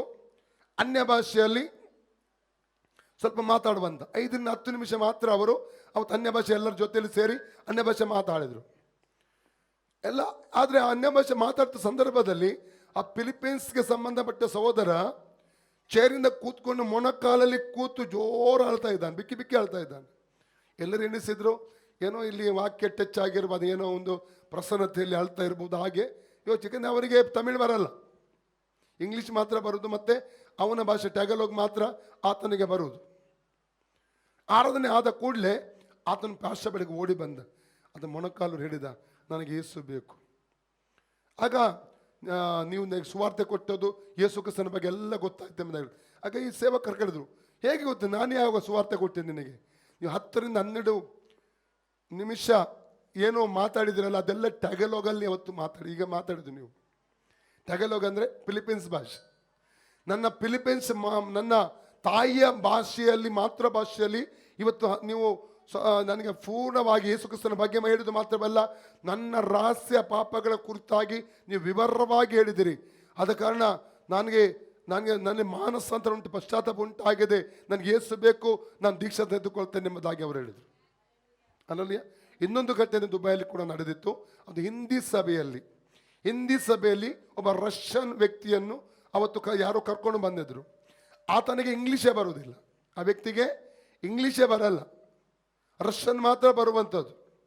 ಅವತ್ತು ದೇವಸೇವಕರು ವಾಕ್ಯವನ್ನು ಹೇಳುವಂಥ ಒಂದು ಸಂದರ್ಭದಲ್ಲಿ ಒಳ್ಳೆ ರೀತಿಯವರು ಕೂತ್ಕೊಂಡು ಕೇಳ್ತಾ, ಅವ್ರಿಗೆ ಅರ್ಥ ಆಗೋದು ಕೇಳ್ತಾ ಇದ್ರು. ಆರಾಧನೆ ಆದ ನಂತರ ಪಾಸ್ಟರ್ಗೆ ಸಿಗ್ಲಿಕ್ಕೆ ಬರುವಾಗ, ಪಾಸ್ಟ್ರೇ ನಿಮಗೆ ರಷ್ಯನ್ ಭಾಷೆ ಹೇಗೆ ಬರ್ತದೆ ಅಂತ ಕೇಳಿದ್ರು. ಹಾಗೆ ಇವರು ಹೇಳಿದ್ರು, ನಾನು ಮಾತಾಡಿದ್ದು ಹಿಂದಿಯಲ್ಲ, ಇವತ್ತು ಹಿಂದಿಯಲ್ಲ. ಇಲ್ಲ, ನೀವು ರಷ್ಯನ್ನಲ್ಲಿ ಇಂಥ ವಾಕ್ಯ ಕೂಡ ಅವ್ರು ಹೇಳಿದರು.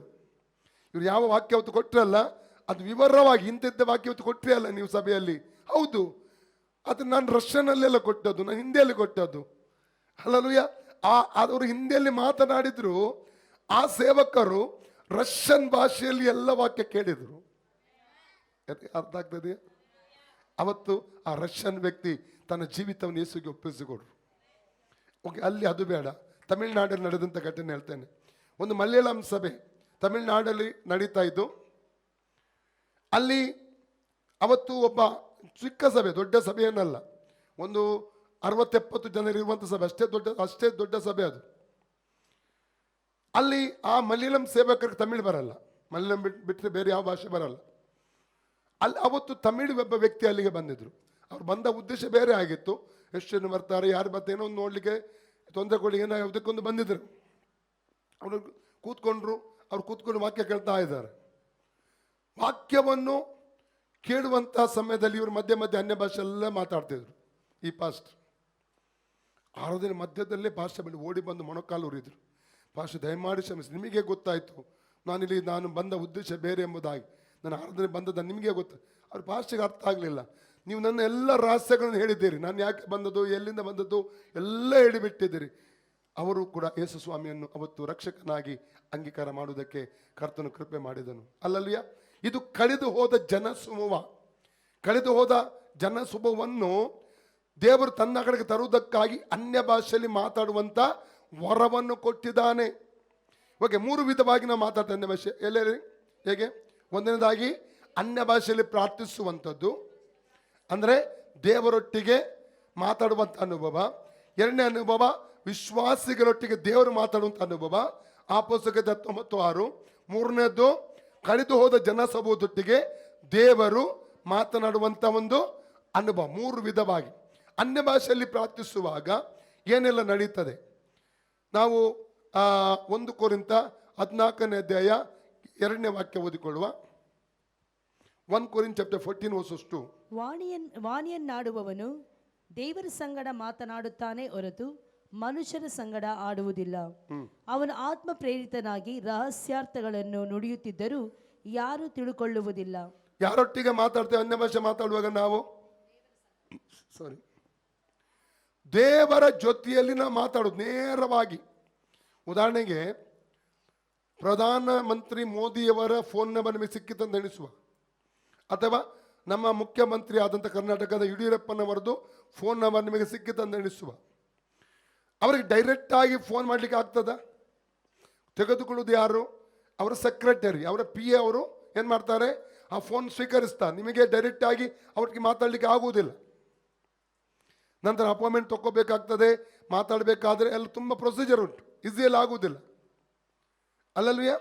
ಆದರೆ ಇಲ್ಲಿ ನಾವು ನೋಡ್ತೇವೆ, ಈ ವಾಕ್ಯ ಏನು ಹೇಳ್ತದೆ ಅಂದರೆ, ಅನ್ಯ ಭಾಷೆ ಮಾತಾಡುವಾಗಲೇ ಅದನ್ನು ಮೊಬೈಲ್ ನಂಬರ್ಗೆ ಡಯಲ್ ಮಾಡ್ತೀರಿ. ಯಾವ ಮೊಬೈಲ್ ನಂಬರ್? ತಂದೆಯಾದ ದೇವರ ಮೊಬೈಲ್ ನಂಬರ್ಗೆ ಡಯಲ್ ಮಾಡುದು. ನೇರವಾಗಿ ಅದು ದೇವರಿಗೆ ಕನೆಕ್ಟ್ ಆಗ್ತದೆ, ಪರಲೋಕಕ್ಕೆ. ದೇವರು ಅಲೋ ಮಗನೇ ಅಂತ ದೇವರು ಮಾತಾಡ್ತಾನೆ. ಶಕರ ಬಲ, ತಂದೆಯೇ ಸ್ತೋತ್ರ.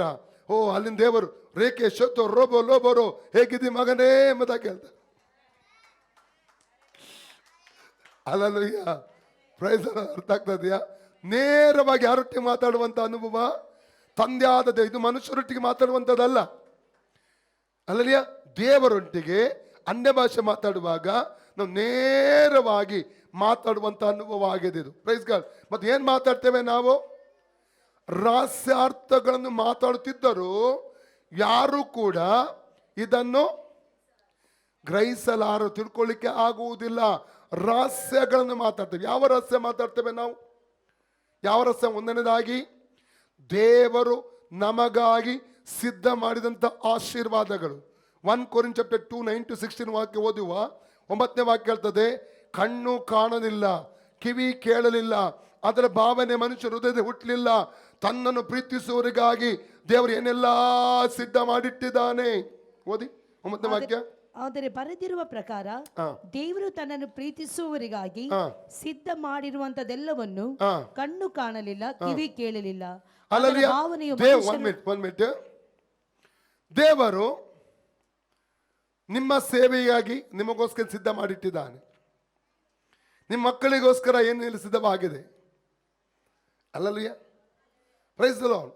ಅಥವಾ ನಿಮ್ಮ ಕೆಲಸದ ವಿಷಯವಾಗಿಯೋ ಕುಟುಂಬದ ವಿಷಯವಾಗಿಯೋ ಯಾವುದೇ ವಿರಬಹುದು ಕೆಲವೊಂದು ಒಳ್ಳೆ ಬ್ಲೆಸ್ಸಿಂಗ್ಸ್ ಅನ್ನು ದೇವರು ಸಿದ್ಧ ಮಾಡಿಟ್ಟಿದ್ದಾನೆ. ಯಾಕೋಬ 1:17 ಎಲ್ಲ ಒಳ್ಳೆ ದಾನಗಳು ಬೆಳಕಿಗೆ ಮೂಲ ಕಾರಣವಾದವನಿಂದ ಬರುತ್ತದೆ. Praise God. ಕೆಲವೊಂದನ್ನು ದೇವರು ಸಿದ್ಧ ಮಾಡಿಟ್ಟಿದ್ದಾನೆ. ಅನ್ಯ ಭಾಷೆ ಮಾತಾಡುವಾಗ ಆ ರಹಸ್ಯಗಳನ್ನ ಮಾತಾಡ್ತೇವೆ. ಅಲ್ಲಲ್ಲಿ ದೇವರು ಸಿದ್ಧ ಮಾಡಿದಂತೆ ಯಾಕೆ ಹೇಗೆ ಗೊತ್ತಾಗ್ತದೆ? 10ನೇ ವಾಕ್ಯ ಏನು ಹೇಳ್ತದೆ? ಆತನ ಪವಿತ್ರಾತ್ಮನ ಮೂಲಕವಾಗಿ ನಮಗಾದರೂ ದೇವರು ತನ್ನ ಆತ್ಮನ ಮೂಲಕ ಏನ್ ಮಾಡ್ತಾನಂತೆ? ಪ್ರಕಟಿಸುತ್ತಾನೆ. ಅನ್ಯ ಭಾಷೆ ಮಾತಾಡುವಾಗ ಈ ರಹಸ್ಯನ ಮಾತಾಡ್ತವೆ. ಮಗನೇ ನಿನಗಾಗಿದ್ದು ಸಿದ್ಧವಾಗಿದೆ, ಮಗಳೇ ನಿನಗಾಗಿದ್ದು ಸಿದ್ಧವಾಗಿದೆ. ಹಲ್ಲೆಲೂಯಾ. ಯಾಕಂದ್ರೆ ಜಾನ್ ಚಾಪ್ಟರ್ 16 12 13 ಓದಿ. ಯೋಹನ್ನ 16 12 13 ವಾಕ್ಯ. ನಾನು ನಿಮಗೆ ಹೇಳಬೇಕಾದದ್ದು, ನಾನು ನಿನಗೆ ಹೇಳಬೇಕಾದದ್ದು ಇನ್ನೂ ಬಹಳ ಉಂಟು, ಆದರೆ ಸದ್ಯಕ್ಕೆ ಅದನ್ನು ಹೊರಲಾರಿರಿ. ಸತ್ಯದ ಆತ್ಮನು ಬಂದಾಗ ಆತನು ನಿಮ್ಮನ್ನು ನಡೆಸಿಕೊಂಡು ಹೋಗಿ ಸಕಲ ವಿಷಯದಲ್ಲಿಯೂ ಸತ್ಯಕ್ಕೆ ಸೇರಿಸುವನು. ಆತನು ತನ್ನಷ್ಟಕ್ಕೆ ತಾನೇ ಮಾತಾಡದೆ ಕೇಳಿದ ಮಾತುಗಳನ್ನೇ ಆಡುವನು ಮತ್ತು ಮುಂದಾಗುವ ಸಂಗತಿಗಳನ್ನು ನಮಗೆ ತಿಳಿಸುವನು. ಮುಂದಾಗುವ ಸಂಗತಿಗಳನ್ನು ನಮಗೆ ತಿಳಿಸುವನು. ಪುನಃ ಹೇಳಿ, ಮುಂದಾಗುವ ಸಂಗತಿಗಳನ್ನು ನಮಗೆ ತಿಳಿಸುವನು. ಹಲ್ಲೆಲೂಯಾ. ಮುಂದಾಗಬೇಕಾದ ಸಂಗತಿಗಳು, ಆ ರಹಸ್ಯಗಳನ್ನು ದೇವರು ನಮ್ಮೊಟ್ಟಿಗೆ ಮಾತಾಡ್ತಾನೆ. ಪವಿತ್ರಾತ್ಮ ನಮ್ಮೊಟ್ಟಿಗೆ ಸೇರಿಕೊಂಡು ರಹಸ್ಯಗಳ ಕುರಿತಾಗಿ ಮಾತಾಡ್ತಾನೆ. ಇನ್ನು ಯಾವ ರಹಸ್ಯಗಳು, ಎಲ್ಲಿ ಪ್ರಾಬ್ಲಮ್ ಇದೆ, ಯಾಕೆ ಪ್ರಾಬ್ಲಮ್ ಬಂದಿದೆ, ಹೇಗೆ ಇದು ಓಪನ್ ಆಗುತ್ತದೆ, ಆ ರಹಸ್ಯಗಳನ್ನು ದೇವರ ಆತ್ಮ ಮಾತಾಡ. ಕೊರೋನಾ ಯಾಕೆ ಬಂದಿದೆ, ಅಲ್ಲಲೂಯ. ಈಗ ಕೊರೋನಾ ಬಂದದ್ರಿಂದಾಗಿ ಎಲ್ಲ ಇಡೀ ಲೋಕದ ನಡುಕ ಉಂಟಾಗಿದೆ. ಇವತ್ತು ನಾವು ನೋಡ್ತಾ ಇದ್ದೇವೆ. ಇದಕ್ಕಿಂತ ಮುಂಚಿತವಾಗಿ ಕೂಡ ಸತ್ಯವೇದ ಓದುವಾಗ ಅನೇಕ ಇಂಥ ಅಂಟು ರೋಗಗಳು ಬಂದು ಹೋಗಿವೆ, ಅಲ್ಲಲ್ಲಿಯ. ಸತ್ಯವೇದದಲ್ಲಿ 2 ವಾಕ್ಯ ಹೊಸ ಒಡಂಬಡಿಕೆಯನ್ನು ನೋಡ್ತೇವೆ. ಪ್ರಕಟಣೆ ಪುಸ್ತಕ ಬಿಡಿ, ಪ್ರಕಟಣೆ ಪುಸ್ತಕ 4ನೇ ಅಧ್ಯಾಯ ನಂತರ ನಡೆಯುವಂಥ ಕಾರ್ಯಗಳು ಅದು ಯೇಸು ಕ್ರಿಸ್ತನ ರಹಸ್ಯ ಬರಣದ ನಂತರ. ಕೆಲವರು ಹೇಳ್ತಾರೆ ಮೊದಲನೇ ಕುದುರೆ ಬಂದು ಹೋಯ್ತಂತೆ, 2ನೇ ಕುದುರೆ ಬರ್ತಾ ಇದೆ ಅಂತೆ, 3ನೇ ಕುದುರೆ ಬಂದು ಹೋಯ್ತು ಅಂತೆ, 4ನೇ ಕುದುರೆ ಅಂತೆ, ಈಗ ಏನೇನೋ ಹೇಳಿಬಿಡ್ತಾರೆ. ಅಲ್ಲೇ ವಾಕ್ಯದ ಪ್ರಕಟಣೆ ಇಲ್ಲದರಿಂದ ಅವ್ರು ಹಾಗೆ ಹೇಳ್ತಾ ಇದ್ದಾರೆ. ಇರಲಿ, ತೊಂದರೆ ಇಲ್ಲ. ಅದು ಆ ಕುದುರೆ ಗಿದ್ರೆ ಈಗ ಅಲ್ಲ, ಕುದುರೆ ಸಭೆ ಎತ್ತಲ್ಪಟ್ಟ ನಂತರ ಬರುವುದು. ಅರ್ಥ ಆಯ್ತಲ್ಲ? Praise God. ಅಲ್ಲಲ್ಲೂಯ್ಯ. ಈಗ ವಾಕ್ಯ ಆಧಾರ ಉಂಟು. ಎಲ್ಲಿ ಅಂದರೆ ಮತ್ತಾಯನ ಸುವಾರ್ತೆ 24ನೇ ಅಧ್ಯಾಯ 7ನೇ ವಾಕ್ಯ, ಒಂದು ವಾಕ್ಯ ಓದಿ. ಆದರೆ ಕನ್ನಡದಲ್ಲಿ ಅದು ಇಲ್ಲ ಅಂತ, ಅಂಟು ರೋಗ. ಇಂಗ್ಲೀಷಲ್ಲಿ ಉಂಟು. ಹಾಕಿ ನೋಡುವ.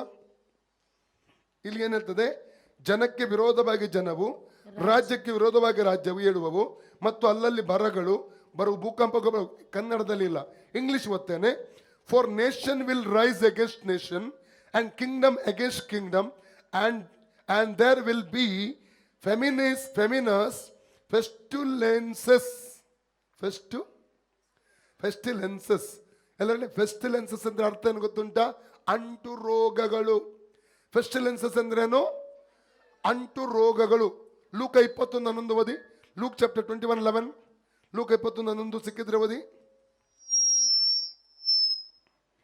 ಮತ್ತು ಮಹಾಭೂಕಂಪಗಳಾಗುವವು, ಅಲ್ಲಲ್ಲಿ ಬರಗಳು, ಉಪದ್ರವಗಳು ಬರುವವು, ಉತ್ಪತ್ತಗಳು, ಆಕಾಶದಲ್ಲಿ ಮಹಾ ಸೂಚನೆಗಳು ತೋರುವವು.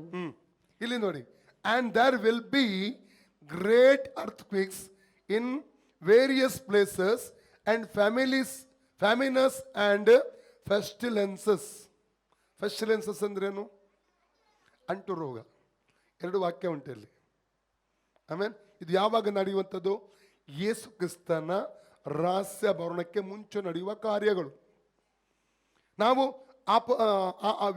ವಿಮೋಚನ ಕಾಂಡ 9ನೇ ಅಧ್ಯಾಯ 1-12 ವಾಕ್ಯ ಓದುವುದಾದರೆ, ಅಲ್ಲಿ ಪ್ರಾಣಿಗಳ ಮೇಲೆ, ಮನುಷ್ಯರ ಮೇಲೆ ಹುಣ್ಣುಗಳು ಎದ್ದು ಅನೇಕರು ಸತ್ತು ಹೋಗ್ತಾ ಇದ್ದಾರೆ. ಹೌದಾ? 10 ಪಿಡುಗುಗಳಲ್ಲಿ 1 ಪಿಡುಗಾಗಿತ್ತು ಅದು. ದೇವರು ಐಗುಪ್ತ ದೇಶ ಕಳಿಸಿದ 10 ಪಿಡುಗುಗಳಲ್ಲಿ ಒಂದು. ಅದ ಕಾರಣ ಏನು? 1ನೇದಾಗಿ ಫರೋಹನು ಇಸ್ರೇಲ್ ಜನರನ್ನು ಬಿಡದೆ ಇರುವ ಕಾರಣ. ಯಾವುದಕ್ಕೆ ಬಿಡಲಿಕ್ಕೆ? ದೇವರನ್ನು ಆರಾಧಿಸುವುದಕ್ಕಾಗಿ, ದೇವರ ವಾಗ್ದತ್ತ ದೇಶವಾದ ಕಾನಾನ್ಗೆ ಬಿಡದೆ ಇರುವುದಕ್ಕಾಗಿ ಬಂದಂಥ 10 ಪಿಡುಗುಗಳಲ್ಲಿ 1 ಪಿಡುಗದಾಗಿತ್ತು. ನಾವು 10ನೇ ವಾಕ್ಯ ಮಾತ್ರ ಓದೆಯ. 10:11 ವಿಮೋಚನ ಕಾಂಡ 9:10-11.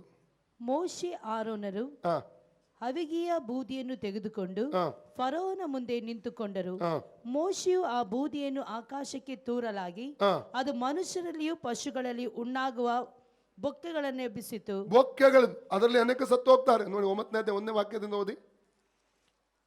ತರುವಾಯ ಯೆಹೋವನು ಮೋಶೆಗೆ ಹೇಳಿದ್ದೇನೆಂದರೆ, ನೀವು ಫರೋಹನ ಬಳಿಗೆ ಹೋಗಿ ಅವನಿಗೆ ಇಬ್ರಿಯರ ದೇವರಾದ ಯೆಹೋವನನ್ನು ತನ್ನನ್ನು ಆರಾಧಿಸುವಂತೆ ತನ್ನ ಜನರಿಗೆ ಅಪ್ಪಣೆ ಕೊಡಬೇಕೆಂಬುದಾಗಿ ಹೇಳಿದಾನಷ್ಟೇ. ನೀವು ಒಬ್ಬರಿಗೆ ಅಪ್ಪಣೆ ಕೊಡದೆ ಇನ್ನು ಅವರನ್ನು ತಡೆದರೆ, ಯೆಹೋವನ ಅಡವಿಯಲ್ಲಿರುವಂತ ನಿನ್ನ ಎಲ್ಲಾ ಪಶುಗಳಿಗೂ, ಕುದುರೆ, ಕತ್ತೆ, ಒಂಟೆ, ದನ, ಕುರಿ, ಆಡು ಇವೆಲ್ಲವುಗಳಿಗೂ ವಿರುದ್ಧವಾಗಿ ತನ್ನ ಕೈ ಎತ್ತಿ ಘೋರ ವ್ಯಾಧಿಯನ್ನು ಉಂಟು ಮಾಡುವನೆಂದು ತಿಳುಕೋ.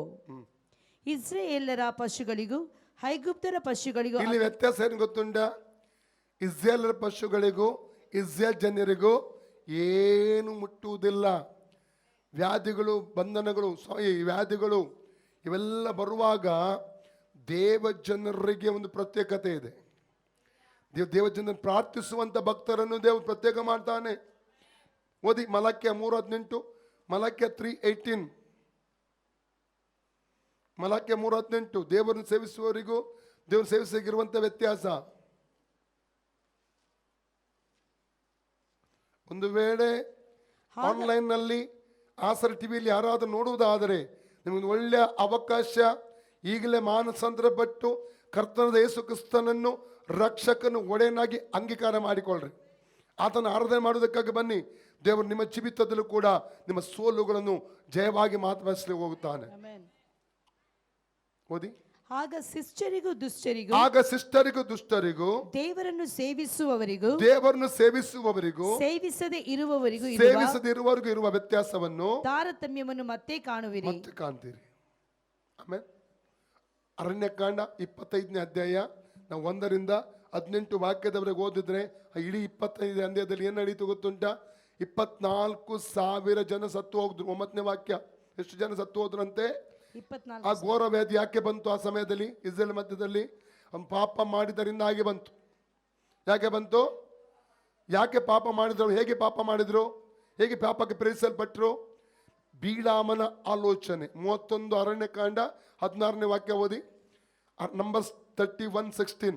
ಬೀಳಾಮ ಆಲೋಚನೆ ಕೊಟ್ಟ ಬಾಲಕನಿಗೆ ಶಪಿಸ್ಲಿಕ್ಕೆ ಕರೆದ, ಶಾಪ ಮಾಡ್ಲಿಕ್ಕೆ ಹಾಕ್ಲಿಕ್ಕೆ ದೇವರು ಬಿಡ್ಲಿಲ್ಲ.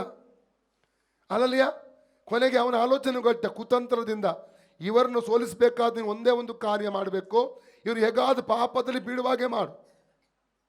ಅಲ್ಲಲ್ಲಿಯ ಹೇಗಾದ ಪಾಪದಲ್ಲಿ ಬೀಳುವಾಗೆ ಮಾಡು. ಪಾಪದಲ್ಲಿ ಬಿದ್ದು ಬಿಟ್ರೆ ಯುದ್ಧ ಮಾಡೋ ಅವಶ್ಯಕತೆ ಇಲ್ಲ.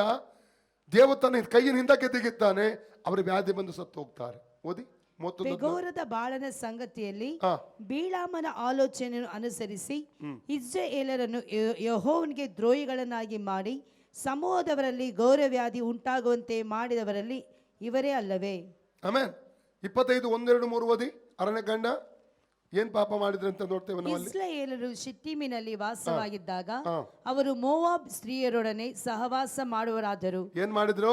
ಸಹವಾಸ ಮಾಡಿದ್ರು. ಮತ್ತೆ ಆ ಸ್ತ್ರೀಯರು ಹಾ. ತಮ್ಮ ದೇವತೆಗಳಿಗೆ ಮಾಡಿದ ಔತಣದ ಯಜ್ಞಗಳಿಗೆ ಹಾ. ಇಸ್ರಾಯೇಲರನ್ನು ಕರೆಸಲು ಹಾ. ಇವರು ಆ ಭೋಜನವನ್ನು ಮಾಡಿ ಅವರ ದೇವತೆಗಳಿಗೆ ನಮಸ್ಕರಿಸುವರಾದರು. ಹೀಗೆ ಇಸ್ರಾಯೇಲರು ಪೆಗೋರದ ಬಾಳನ ಭಕ್ತರಾದ ಆಗಾಯಿತು. ಆದದರಿಂದ ಅವರ ಮೇಲೆ ಯೆಹೋವನ ಕೋಪಗೊಂಡು, ದೇವರ ಕೋಪ ಹಿಡಿತಾ ಇದೆ. 9ನೇ ವಾಕ್ಯ ಓದಿ. ಎಷ್ಟು ಜನ ಸತ್ತರು ವ್ಯಾಧಿಯಿಂದ? ಆ ವ್ಯಾಧಿಯಿಂದ 24,000 ಮಂದಿ ಸತ್ತರು. 24,000 ಜನ ಸತ್ತು ಹೋಗ್ತಾ ಇದ್ದಾರೆ. 2 ಸಾಮುವೇಲ 24ನೇ ಅಧ್ಯಾಯ 15ನೇ ವಚನ, 1 ಅರಸು 21ನೇ ಅಧ್ಯಾಯ 14ನೇ ವಚನ. 2 ವಾಕ್ಯ ಓದಿ. ಒಂದೇ ಅದು, ಎರಡನೇ ಒಂದು ಓದಿ.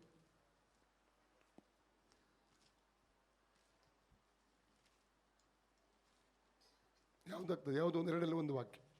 2 ಸಾಮುವೇಲ್ 24:15. ಇಲ್ಲದಿದ್ರೆ 1 ಕ್ರೋನಿಕಲ್ಸ್ ಚಾಪ್ಟರ್ 21 ವರ್ಸಸ್ 14. ಎರಡರಲ್ಲಿ ಒಂದು ಓದಿ. ಆಗ ಯೆಹೋವನು ಇಸ್ರಾಯೇಲರ ಮೇಲೆ ಹಾ. ವ್ಯಾಧಿಯನ್ನು ಬರಮಾಡಿದನು. ಹಾ. ಅದು ಒತ್ತಾರೆಯಿಂದ ನೇಮಕವಾದ ಹೊತ್ತಿನವರೆಗೂ ಇತ್ತು. ದಾನಿನಿಂದ ಬೆರ್ಷೆಬದವರೆಗೆ ವಾಸವಾಗಿರುವ ಇಸ್ರಾಯೇಲರಲ್ಲಿ 70,000 ಜನರು ಎಷ್ಟು ಜನ ಸತ್ತರು. ಸತ್ತರು ವ್ಯಾಧಿಯಿಂದ? 70,000 ಜನ ಸತ್ತು ಹೋದ್ರು. ಆಮೇಲೆ ಇವತ್ತು ನಾವು ನೋಡ್ತಾ ಇದ್ದೇವೆ, ಕೊರೋನಾದಿಂದ ಜನ ಸಾಯ್ತಾ ಇದ್ದಾರೆ. ಲೋಕದಲ್ಲಿ ಸಾಯುವಂಥದ್ದನ್ನು ನಾವು ಕಾಣ್ತಾ ಇದ್ದೇವೆ. ಒಂದೇ ಒಂದು ಮಾಡಬೇಕಾದಂಥ ಕಾರ್ಯ ಏನು ಗೊತ್ತುಂಟ? ಅಲ್ಲಲ್ಲಿಯ ದೇವರ ಮುಂದೆ ಮೊಣಕಾಲೂರಿ ಲೋಕದ ಪಾಪಕ್ಕೆ ಪಶ್ಚಾತ್ತಾಪ ಕ್ಷಮೆ ಕೇಳಬೇಕು. ಎಲ್ಲರೂ ಕ್ಷಮೆ ಕೇಳಬೇಕು. ಅಲ್ಲಲ್ಲಿಯ ಇವತ್ತು ವಿಗ್ರಹಾರ್ಧನೆ ಸ್ವಲ್ಪ ಹೆಚ್ಚಾಗಿದೆ ಲೋಕದಲ್ಲಿ. ಪಾಪ ಹೆಚ್ಚಾಗಿದೆ. ಆದಿಕಾಂಡ 6ನೇ ಅಧ್ಯಾಯ 5-6 ವಾಕ್ಯ ಹೇಳ್ತದೆ, ಮನುಷ್ಯರನ್ನು ಉಂಟು ಮಾಡಿದ್ದಕ್ಕಾಗಿ ದೇವರು ಅವತ್ತು ಪಶ್ಚಾತ್ತಾಪಟ್ಟನು. ಮನುಷ್ಯರ ಪಾಪವು ಹೆಚ್ಚಿದಾಗ ದೇವರು ಏನು ಮಾಡ್ತಾರೆ? ಅವರ ಯೋಚಿಸುವುದೆಲ್ಲ ಯೋಚನೆ ಏನಾಗಿತ್ತಂತೆ? ಕೆಟ್ಟದಾಗಿತ್ತು. ದೇವರು ಅವರನ್ನು ಉಂಟು ಮಾಡಿದ್ದಕ್ಕಾಗಿ ಅಲ್ಲಿ ಪಶ್ಚಾತ್ತಾಪ ಪಡುವಂಥದ್ದನ್ನು ಅಲ್ಲಿ ನಾವು ಕಾಣ್ತಾ ಇದ್ದೇವೆ. ಇವತ್ತು ಲೋಕದಲ್ಲಿ ಪಾಪ ಹೆಚ್ಚಾಗಿದೆ. ಈ ಪಾಪದ ನಿಮಿತ್ತವಾಗಿ ಬರುವಂಥ ಘೋರ ವ್ಯಾಧಿ ಇದು. ಅಲ್ಲಲ್ವಿಯ ಪ್ರೈಸ್ ದಿ ಲಾರ್ಡ್. ಹಾಗಾದರೆ ಮನುಷ್ಯನ ಪಶ್ಚಾತ್ತಾಪ ಪಟ್ಟು ದೇವರ ಕಡೆಗೆ ತಿರುಗಿದಾಗ ದೇವರು ತನ್ನ ಕೈಯನ್ನು ಹಿಂದಕ್ಕೆ ತೆಗೆದುಕೊಳ್ತಾನೆ. ಅಲ್ಲಲ್ವಿಯ ಸಂವಾರಕ ದೂತನನ್ನು ತಿರುಗಿ ಹಿಂದಕ್ಕೆ ಕರೀತಾನೆ. ಓಕೆ, ಇರಲಿ. ಆದ ಕಾರಣ ದೇವರು ಈ ರಹಸ್ಯಗಳನ್ನು ಅನ್ಯ ಭಾಷೆಯಲ್ಲಿ ಮಾತಾಡುವಾಗ ನಮಗೆ ತಿಳಿಯಪಡಿಸುತ್ತಾನೆ. ಅಲ್ಲಲ್ವಿಯ ಅನೇಕ ರಹಸ್ಯಗಳು. ಯಾಕಂದರೆ ಅನ್ಯ ಭಾಷೆ ಮಾತಾಡುವಾಗ ನಾವು ದೇವರ ಜೊತೆ ರಹಸ್ಯಗಳನ್ನು ಮಾತಾಡ್ತೇವೆ. ಪವಿತ್ರಾತ್ಮರೊಟ್ಟಿಗೆ ಸೇರಿ ಏನು ಮಾಡ್ತೇವೆ? ನಾವು ರಹಸ್ಯಗಳನ್ನು ಮಾತಾಡ್ತೇವೆ. ಮುಂದೆ ಓದಿ. 1 Corinthians chapter 2:11 ಕಂಟಿನ್ಯೂ. 1 Corinthians 2:11. ಮನುಷ್ಯನ ಒಳಗಿನ ಆಲೋಚನೆಗಳು ಅವರಲ್ಲಿರುವ ಜೀವಾತ್ಮಕ್ಕೆ ಹೊರತು ಮತ್ತಾರಿಗೆ ತಿಳಿಯುವುದು. ಹಾಗೆಯೇ ದೇವರ ಆಲೋಚನೆಗಳನ್ನು ದೇವರ ಆಲೋಚನೆಗಳನ್ನು ದೇವರ ಆತ್ಮನೇ ಹೊರತು ದೇವರ ಆತ್ಮನೇ ಹೊರತು ಬೇರೆ ಯಾರೂ ಗ್ರಹಿಸುವುದಿಲ್ಲ. ಬೇರೆ ಯಾರು ಗ್ರಹಿಸಲ್ಲ. ದೇವರ ಆತ್ಮನಿಗೆ ಚೆನ್ನಾಗಿ ಗೊತ್ತು ದೇವರ ಆಲೋಚನೆಗಳು. ಓಕೆ, ಮುಂದೆ ಓದಿ. ನಾವು ಪ್ರಾಪಂಚಿಕ ಆತ್ಮವನ್ನು ಹೊಂದದೆ ನಾವು ಹೊಂದಿದ ಆತ್ಮ ಪ್ರಾಪಂಚಿಕವಲ್ಲ. ನಾವು ಹೊಂದಿದ ಆತ್ಮ ಪ್ರಾಕೃತ ಮನುಷ್ಯರಿದ್ದಾರೆ ಲೋಕದಲ್ಲಿ. ನಿನ್ನೆ ಓದಿದ್ದೇವೆ ನಾವು, ಹೌದಲ್ಲ? ಯೂದನ ಪತ್ರಿಕೆ 10ನೇ ವಾಕ್ಯದಲ್ಲಿ ಅವರು ಗೊತ್ತಿಲ್ಲದನ್ನು ದೂಷಿಸ್ತಾರಂತೆ. ಓದಿ, ಸಿಕ್ಕಿದ್ರೆ ಓದಿ ವಾಕ್ಯ. ಯೂದ 10, ಬುಕ್ ಆಫ್ ಜೂಡ್ ವರ್ಸಸ್ 10.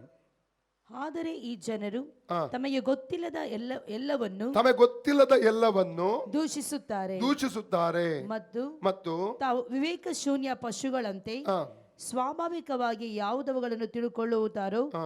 ಅವುಗಳಲ್ಲಿ ತಮ್ಮನ್ನು ಕೆಡಿಸಿಕೊಳ್ಳುತ್ತಾರೆ. ಗೊತ್ತಿಲ್ಲದಿರುವುದನ್ನು ದೂಷಿಸು ದೇವರು. ಪವಿತ್ರಾತ್ಮನ ವರದ ಅವರಿಗೆ ಅನುಭವ ಇಲ್ಲ, ಅದರ ಪ್ರಕಟಣೆ ಅವರಿಗೆಲ್ಲ. ಆದ ಕಡೆ ಏನು ಮಾಡ್ತಾರೆ ಅವರು? ದೂಷಿಸುವಂಥದ್ದು. ಅಲ್ಲಲ್ವೇ? ನಿನ್ನೆ ದಿವಸ ಹೇಳಿದ್ದೆ, ಆರ್ಗ್ಯುಮೆಂಟ್ ನಾವು ಮಾಡಬಾರ್ದಲ್ಲ. ನಿನ್ನ ಅನೇಕ ವಾಕ್ಯಗಳನ್ನು ನಿಮಗೆ ನಾನು ತಿಳಿಸಿದ್ದೆ. ಆರ್ಗ್ಯುಮೆಂಟ್ ನಾವು ಮಾಡಲಿಕ್ಕೆ ಹೋಗಬಾರ್ದು, ವಾಗ್ವಾದ ಮಾಡಲಿಕ್ಕೆ ಹೋಗಬಾರ್ದು. ಅಲ್ಲಲ್ಲಿ ಸುವಾರ್ತೆ ಹೇಳಬೇಕು. ನಾವು ವಾರ್ತೆನ ಹೇಳಬೇಕು ಜನರಿಗೆ, ವಾಗ್ವಾದಕ್ಕಾಗಿ ನಿಲ್ಬಾರ್ದು. ಅಲ್ಲಲ್ವಯ್ಯ? ದೇವರು ಸುವಾರ್ತೆ ವಾಕ್ಯ ಕೊಟ್ಟದ್ದು ವಾಗ್ವಾದ ಮಾಡಲಿಕ್ಕಾಗಿ ಅಲ್ಲ. ಸುವಾರ್ತೆ ವಾಕ್ಯ ಕೊಟ್ಟದ್ದು ಜನರಿಗೆ ದೇವರ ಕಡೆ ನಡೆಸುವುದಕ್ಕಾಗಿ, ಸುವಾರ್ತೆ ಹೇಳಲಿಕ್ಕಾಗಿ, ವಾಗ್ವಾದ ಮಾಡಲಿಕ್ಕಾಗಿ ಅಲ್ಲ. ಅದರಲ್ಲಿ 19 ವಾಕ್ಯ ನಿನ್ನೆ ಓದಿದ್ದೇವೆ ನಾವು. ಯೂದ 19, ಬುಕ್ ಆಫ್ ಜೂಡ್ 19. ಇವರು ಭೇದಗಳನ್ನು ಉಂಟು ಮಾಡುವವರು, ಪ್ರಾಕೃತ ಮನುಷ್ಯರು, ದೇವರಾತ್ಮ ಇಲ್ಲದವರು ದೇವರಾತ್ಮ ಇಲ್ಲದವರು. ನಮಗೆ ದೇವರ ತನ್ನ ಆತ್ಮ, ಪ್ರಾಪಂಚಿಕ ಆತ್ಮ ಹೊಂದಿದಲ್ಲ. ನಾವು ಹೊಂದಿದ ಆತ್ಮ ದೇವರಾತ್ಮ.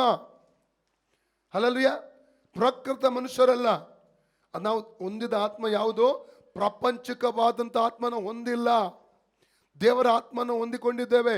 ಓಕೆ, ಮುಂದೆ ಓದಿ. ನಾವು ಪ್ರಾಪಂಚಿಕ ಆತ್ಮವನ್ನು ಹೊಂದದೆ ದೇವರು ನಮಗೆ ದಯ ಪಾಲಿಸಿರುವ ಕೃಪಾವರಗಳನ್ನು ತಿಳುಕೊಳ್ಳುವುದಕ್ಕಾಗಿ ದೇವರಿಂದ ಬಂದ ಆತ್ಮವನ್ನೇ ಹೊಂದಿದೆವು. ಆಮೆನ್. ಹಾಗಾದ್ರೆ ದೇವರಿಂದ ಬಂದ ಆತ್ಮ ನಮಗೆ ದಯ ಪಾಲಿಸಿದಂತ ಕೃಪಾವರಗಳ ಕುರಿತಾಗಿ ನಮಗೇನು ಕೊಡ್ತದೆ? ತಿಳುವಳಿಕೆ ಕೊಡ್ತದೆ, ಪ್ರಕಟಣೆ ಕೊಡುತ್ತದೆ. ಓಕೆ, ಮುಂದೆ ಓದಿ. ಇವುಗಳನ್ನು ಮನುಷ್ಯ ಜ್ಞಾನವು ಕಲಿಸಿದ ಮಾತುಗಳಿಂದ ಹೇಳದೆ, ಮನುಷ್ಯನು ಕಲಿಸಿದ ಜ್ಞಾನದಿಂದ ಹೇಳದೆ, ದೇವರಾತ್ಮನೇ ಕಲಿಸಿಕೊಟ್ಟ ಮಾತುಗಳಿಂದ ಹೇಳಿ ಆತ್ಮ ಸಂಬಂಧವಾದವುಗಳನ್ನು ಆತ್ಮನಿಗೆ ಯುಕ್ತವಾದ ರೀತಿಯಲ್ಲಿ ವಿವರಿಸುತ್ತೇವೆ.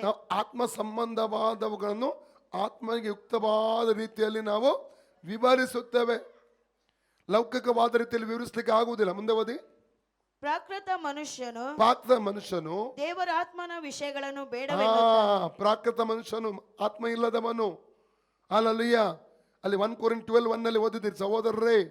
ನೀವು ಪವಿತ್ರಾತ್ಮನ ವರಗಳ ಕುರಿತಾಗಿ ತಿಳಿಯದಿರುವುದು ಏನಂತಾರೆ? ತಿಳಿಯದಿರಬಾರದೆಂದು ಅಪೇಕ್ಷಿಸುತ್ತೇನೆ. ಪೌಲ ಹೇಳ್ತಾ ಇದ್ದಾನೆ, ಸಹೋದರರೇ, ಬ್ರದರನ್. ಹೌದಲ್ಲ? ಪ್ರಾಪಂಚಿಕ ಅಲ್ಲಯ್ಯ. ಓದಿ ಪುನಃ 14ನೇ ವಾಕ್ಯ ಪುನಃ. ಸಹೋದರರೇ, ಪವಿತ್ರಾತ್ಮನುಂಟಾಗುವ ವರಗಳನ್ನು ಕುರಿತು ನಿಮಗೆ ತಿಳಿಯದಿರಬಾರದೆಂದು ಅಪೇಕ್ಷಿಸುತ್ತೇನೆ. ಇದು 1 Corinthians 2. ಪ್ರಾಕೃತ ಮನುಷ್ಯನು ದೇವರಾತ್ಮನ ವಿಷಯಗಳನ್ನು ಬೇಡವೆನ್ನುತ್ತಾನೆ. ಅವನಿಗೆ ಬೇಡ. ಅವನು ರಕ್ಷಣೆ ಹೊಂದಿರಬಹುದು, ದೇವರನ್ನು ಯೇಸುವನ್ನು ಅಂಗೀಕಾರ ಮಾಡಿರಬಹುದು, ಅವನು ದೀಕ್ಷೆಯನ್ನು ತೆಗೆದುಕೊಂಡಿರಬಹುದು, ಸಭೆಗೆ ಬರ್ತಾ ಇರಬಹುದು. ಆದರೆ ಅವನು ಹೇಗಿದ್ದಾನೆ? ದೇವರಾತ್ಮ. ಅವನು ಪ್ರಕೃತ ಮನುಷ್ಯನು, ಒಳಗಡೆ ಬದಲಾವಣೆ ಆಗಲಿಲ್ಲ. ಅವನೇನಾಗಿದ್ದಾನೆ? ಪ್ರಕೃತ ಮನುಷ್ಯನು. ಅವನೇನು ಹೇಳ್ತಿದ್ದಾನೆ? ದೇವರಾತ್ಮ ವಿಷಯಗಳನ್ನು ಬೇಡ ಹೇಳ್ತಾನೆ. ಪವಿತ್ರಾತ್ಮನ ವರ ಬೇಡ, ಪವಿತ್ರಾತ್ಮನ ಫಲಗಳು ಬೇಡ, ಪವಿತ್ರಾತ್ಮನ ಅಭಿಷೇಕ ಬೇಡ, ಅನ್ಯ ಭಾಷೆ ಬೇಡ. ಅವನಿಗೆ ಅರ್ಥ ಮಾಡಿಕೊಳ್ಳಿಕ್ಕೆ ಆಗಲ್ಲ ಅವನಿಗೆ. ಅಲ್ಲಲ್ಲಿಯ ಎಷ್ಟು ಅರ್ಥ ಆಗ್ತಾ ಇದೆ? ಈಗ ನೀವು ಕಾನ್ಫರೆನ್ಸ್ ಅಟೆಂಡ್ ಮಾಡ್ತೀರಿ, ಅಭಿಷೇಕ ಅಂದ್ರೆ ಏನು ನಿಮಗೆ ಗೊತ್ತು, ಅನ್ಯ ಭಾಷೆ ಅಂದರೆ ನೀವು ಗೊತ್ತು, ಕಲಿತುಕೊಂಡಿದ್ದೀರಿ. ಅಲ್ಲಲ್ಲಿಯ ವರಗಳೆಂದರೆ ನಿಮಗೆ ಗೊತ್ತು, ಪವಿತ್ರ ಫಲಗಳೆಂದರೆ ನಿಮಗೆ ಗೊತ್ತು, ಆತ್ಮನ ಕ್ರಿಯೆಗಳೆಂದು ನಿಮಗೆ ಗೊತ್ತು. ಆದರೆ ಅದೇ ರೀತಿಯಲ್ಲಿ ಆಚೆ ಕಡೆ ಹೋಗಿ ಇತರ ವಿಶ್ವಾಸಿಗಳಿಗೆ ನೀವು ಸಂಭಾಷಣೆ ಮಾಡುವಾಗ ಅವ್ರಿಗೆ ಅರ್ಥ ಆಗಲ್ಲ. ಯಾಕಂದರೆ ಅದು ಅನುಭವ ಅವರು ಹೊಂದಿಕೊಳ್ಳಿಲ್ಲ. ಅವರು ಆವಾಗ ಏನಾಗ್ತದೆ? ವಿರೋಧ ಬರ್ತದೆ ಅಲ್ಲಿ. ಅಲ್ಲಲ್ಲಿಯ ಅರ್ಥ ಆಯ್ತಲ್ಲ? ಓಕೆ, ಮುಂದೆ ಓದಿ.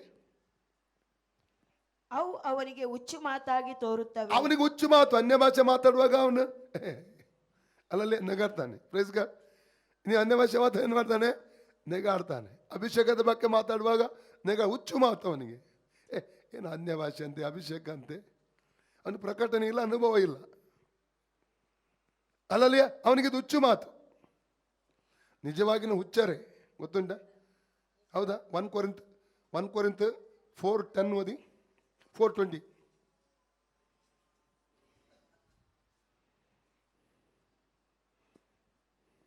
ಸಿಗ್ಲಿಲ್ವಾ? ಬೇಗ ಓದಬೇಕು. ದೇವರ ರಾಜ್ಯವು ಮಾತಿನಲ್ಲಿ ಅಲ್ಲ, ಶಕ್ತಿಯಲ್ಲಿ ಆಧಾರಗೊಂಡದೆ. ಅಲ್ಲ, 4:20 ಓದಿ. 4:10. ನಾವೊಂದು ಕ್ರಿಸ್ತನ ನಿಮಿತ್ತ ಹುಚ್ಚರಾಗಿದ್ದೇವೆ. ನಾವಂತೂ ಕ್ರಿಸ್ತನ ನಿಮಿತ್ತ ಹುಚ್ಚರಾಗಿದ್ದೇವೆ. ನೀವು ಕ್ರಿಸ್ತನಲ್ಲಿ ಬುದ್ಧಿವಂತರಾಗಿದ್ದೀರಿ. ನಾವಂತೂ ಕ್ರಿಸ್ತನಲ್ಲಿ, ಎಲ್ಲರಿ ನಾನಂತೂ ಕ್ರಿಸ್ತನಲ್ಲಿ ಹುಚ್ಚನಾಗಿದ್ದೇನೆ. ಪುನಃ ಹೇಳಿ, ನಾನಂತೂ ಕ್ರಿಸ್ತನಲ್ಲಿ ಹುಚ್ಚನು. ಅನ್ಯ ಭಾಷೆ ಮಾತಾಡೋ ಹುಚ್ಚ ಅಂತ ಹೇಳ್ಬೋದು. ನಿನ್ನೆ ಓದಿದ್ದೇವೆ, ಯೇಸುವಿಗೆ ಹುಚ್ಚ ಅಂತ ಹೇಳಿದ್ದಾರೆ ಅಲ್ಲ. ಜಾನ್ 10:20 ಮ್ಯಾಥ್ಯೂ 11:18-19 ಅವನು ಹುಚ್ಚ, ಅವನು ಕುಡುಕ, ಅವನು ಹೊಟ್ಟೆ ಬಾಕ, ಅವನಿಗೆ ದೆವ್ವ ಹಿಡಿದಿದೆ, ಏನೆಲ್ಲ ಯೇಸುವಿಗೆ ಹೇಳಿದ್ದಾರೆ. ನಮಗೆ ಹೇಳ್ತಿರ್ತಾರ? ನಮಗೆ ಹೇಳ್ತಾರೆ, ನಮಗೂ ಹೇಳ್ತಾರೆ.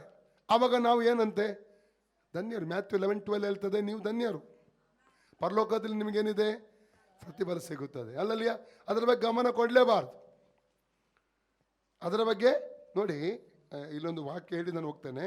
ಲೂಕ 8:49-50 ವಾಕ್ಯ ಓದುವ. ಲೂಕ 8.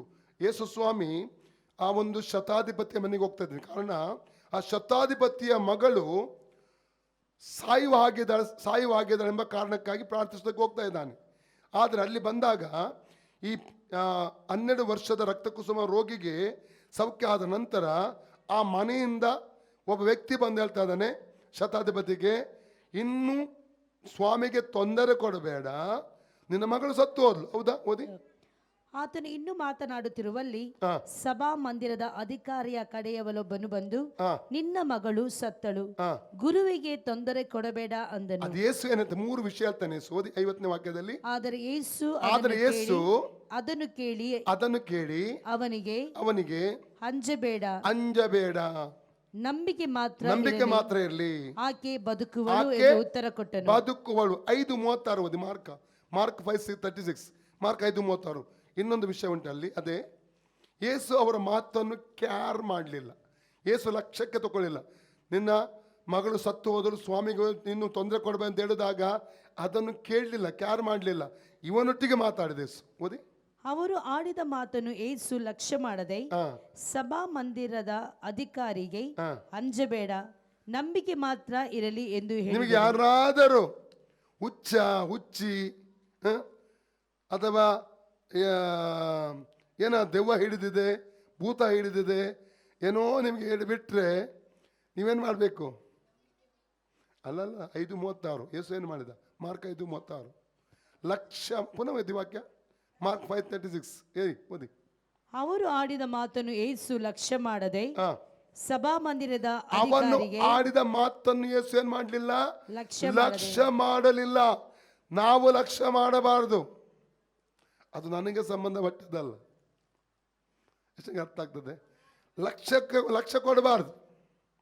ಏನ್ ಬೇಕಾದ್ರೆ ಹೇಳಿ. ಸ್ವತಃ ಯೇಸುವಿಗೆ ಹೇಳಿದ ನಮಗೆ ಹೇಳಲಿಕ್ಕೆ ಹೇಳಿದಿರ್ತಾರ? ಹೇಳ್ತಾರೆ. ಅಲ್ಲಲ್ಲಿ ಅನ್ಯ ಭಾಷೆ ಮಾತಾಡುವುದನ್ನು ನಿಲ್ಲಿಸಬಾರದು. ಎಲ್ಲರಲ್ಲಿ ಅನ್ಯ ಭಾಷೆಯನ್ನು ಮಾತಾಡುವುದನ್ನು ಯಾವುದೇ ಕಾರಣಕ್ಕೂ ನಿಲ್ಲಿಸಬಾರದು.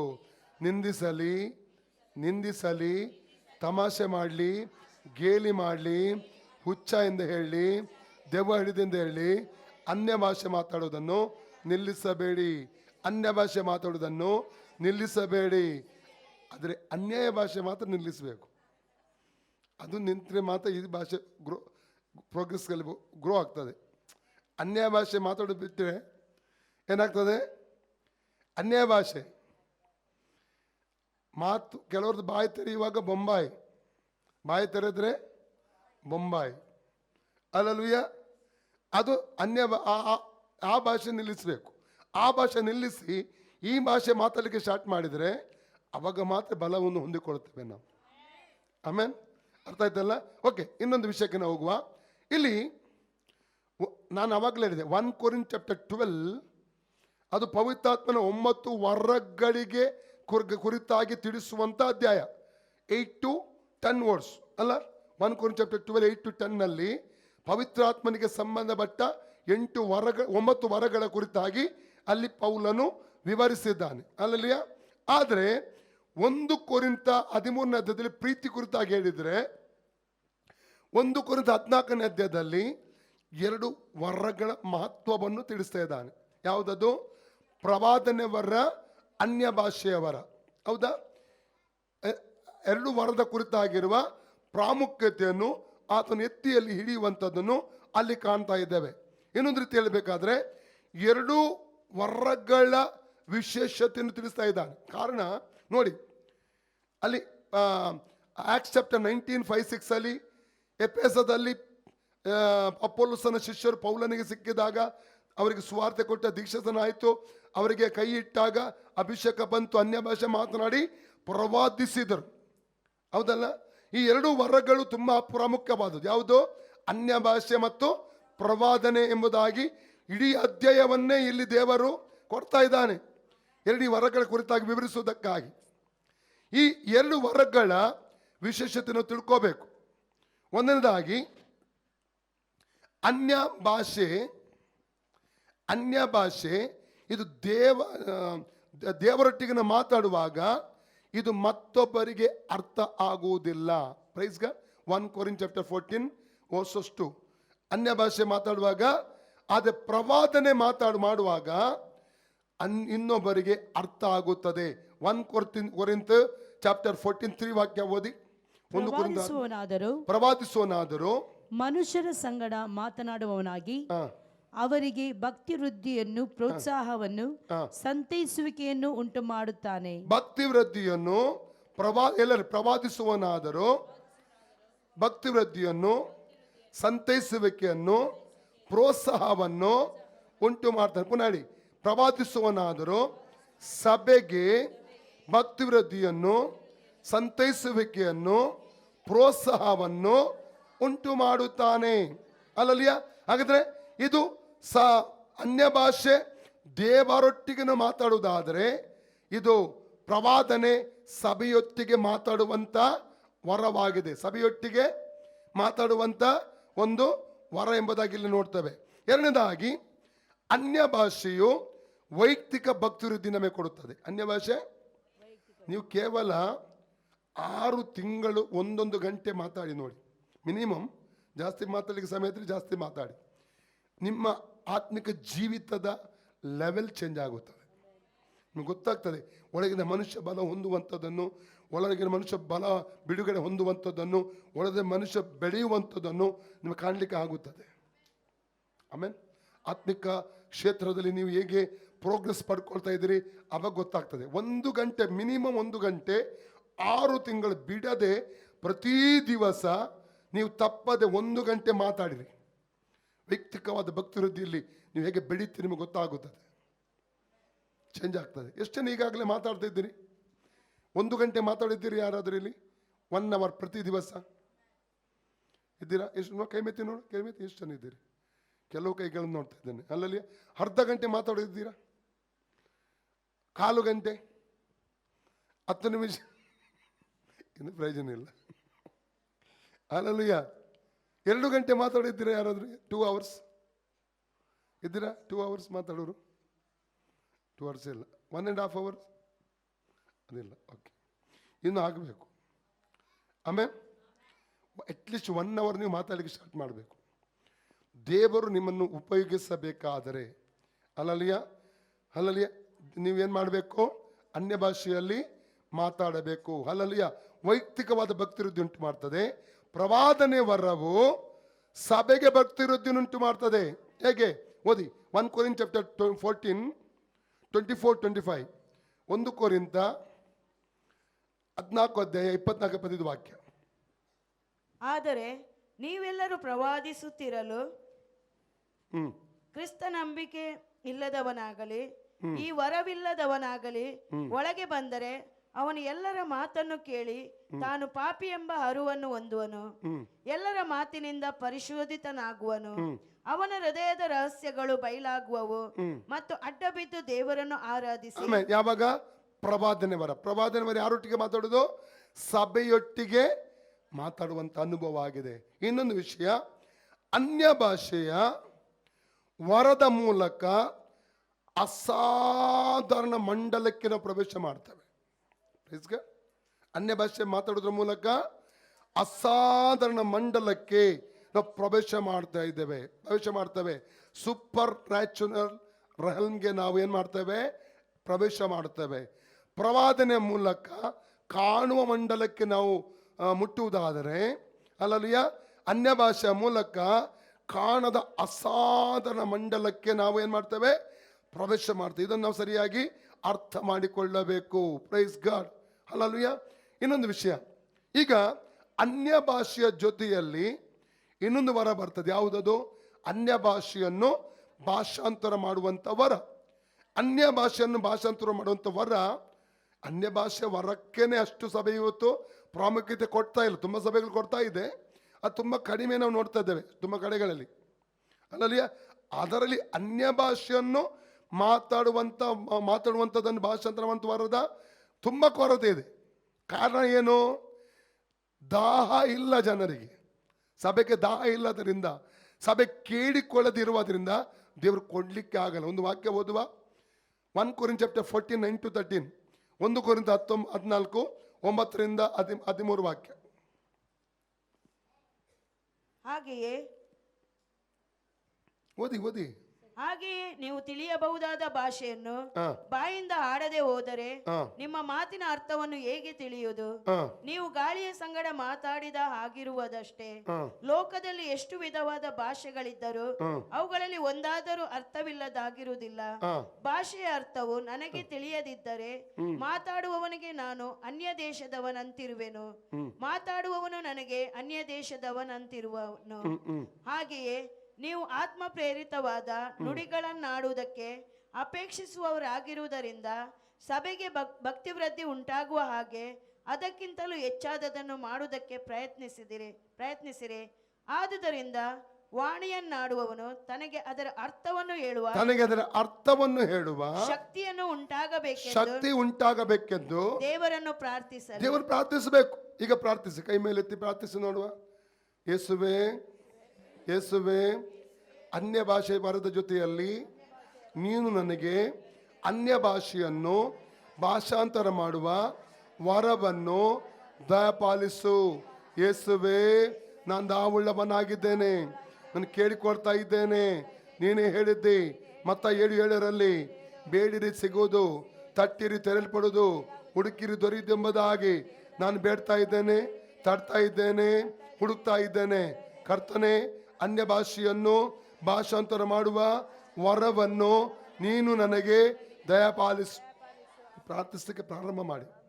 ಪ್ರಾರ್ಥಿಸದೆ ಇರುವ ನಿಮಿತ್ತ ಅದು ಕೊಡಲ್ಪಡಲಿಲ್ಲ ಸಭೆಗೆ ಇವತ್ತು. ಅಲ್ಲಲ್ಲಿಯ ತುಂಬ ದುಃಖ, ತುಂಬ ಕಡಿಮೆ ಇದೆ. ಇವತ್ತು ಕ್ರಿಯೆ ಮಾಡ್ತಾ ಇದೆ ವರ, ಅದು ತುಂಬ ಕಡಿಮೆ, ರ್ಯಾರ್. ಕಾರಣ ಸಭೆ ಕೇಳ್ತಾ ಇಲ್ಲ ಆ ವರವನ್ನು. ವಾಕ್ಯ ಕೇಳಿಕೊಳ್ಳಿ, ಅದರ ಅರ್ಥವನ್ನು ತಿಳ್ಕೊಳ್ಳುವಂಥ ವರವನ್ನು ಕೇಳಿ ಅಂತ ಇಲ್ಲಿ ವಾಕ್ಯ ಸ್ಪಷ್ಟವಾಗಿ ಹೇಳ್ತಾ ಇದೆ. ಹಲ್ಲೆಲೂಯಾ. 16-17 ವಾಕ್ಯ ಓದಿ. Same chapter 14, 1 Corinthians 14, 16, 17. ಬುದ್ಧಿಯಿಂದಲೂ ಹಾಡುವೆನು, ನೀನು ಆತ್ಮದಿಂದ ಮಾತ್ರ ದೇವರ ಸ್ತೋತ್ರ ಮಾಡಿದರೆ ಆ ವರವನ್ನು ಹೊಂದದಿರುವ ಸಭೆಯವನಿಗೆ ನೀನು ಹೇಳಿದ್ದು ತಿಳಿಯದೇ ಇರುವುದರಿಂದ ನೀನು ಮಾಡುವ ಕೃತಜ್ಞತಾ ಸ್ತುತಿಗೆ ಅವನು ಆಮೇನ್ ಎಂದು ಹೇಗೆ ಹೇಳಾನು? ನೀನಂತೂ ಚೆನ್ನಾಗಿ ಕೃತಜ್ಞತಾ ಸ್ತುತಿ ಮಾಡುತ್ತಿ, ಹೌದು, ಆದರೆ ಬೇರೊಬ್ಬನು ಭಕ್ತಿ ವೃದ್ಧಿ ಹೊಂದುವುದಿಲ್ಲ. ಆಮೇನ್. ಇಲ್ಲಿ ಇನ್ನೊಂದು ವಿಷಯ, ಅನ್ಯ ಭಾಷಾ ವರವನ್ನು ಭಾಷಾಂತರ ಮಾಡುವಂಥ ಅನ್ಯ ಭಾಷೆ ಭಾಷಾಂತರ ಮಾಡುವ ವರವನ್ನು ನಾವು ಪ್ರಾರ್ಥಿಸ್ಬೇಕು, ಹೌದಲ್ಲ? ಆದಿ ಸಭೆಯಲ್ಲಿ ಏನು ಮಾಡ್ತಾ ಇದ್ರು ಅಂದರೆ 26-28 ವಾಕ್ಯ ಮಾತ್ರ ಓದು. 1 Corinthians 14 ಅವ್ರು ಕ್ರಮವಾಗಿ ಕೆಲವೊಂದು ಕಾರ್ಯ ಮಾಡ್ತಿದ್ರು. 28ನೇ ಒಂದು ವಾಕ್ಯ ಇಟ್ಕೊಂಡು ಕೆಲವರು ಏನು ಹೇಳ್ತಾ ಇದ್ರೆ, ಸಭೆಯಲ್ಲಿ ಅನ್ಯ ಭಾಷೆ ಮಾತಾಡಬಾರದು, ಅದಲ್ಲ? ಕೆಲವು ಕೇಳಿದ್ದೀರಿ ನೀವು. ಓದಿ 26ನೇ ವಾಕ್ಯ, 28 ವಾಕ್ಯ.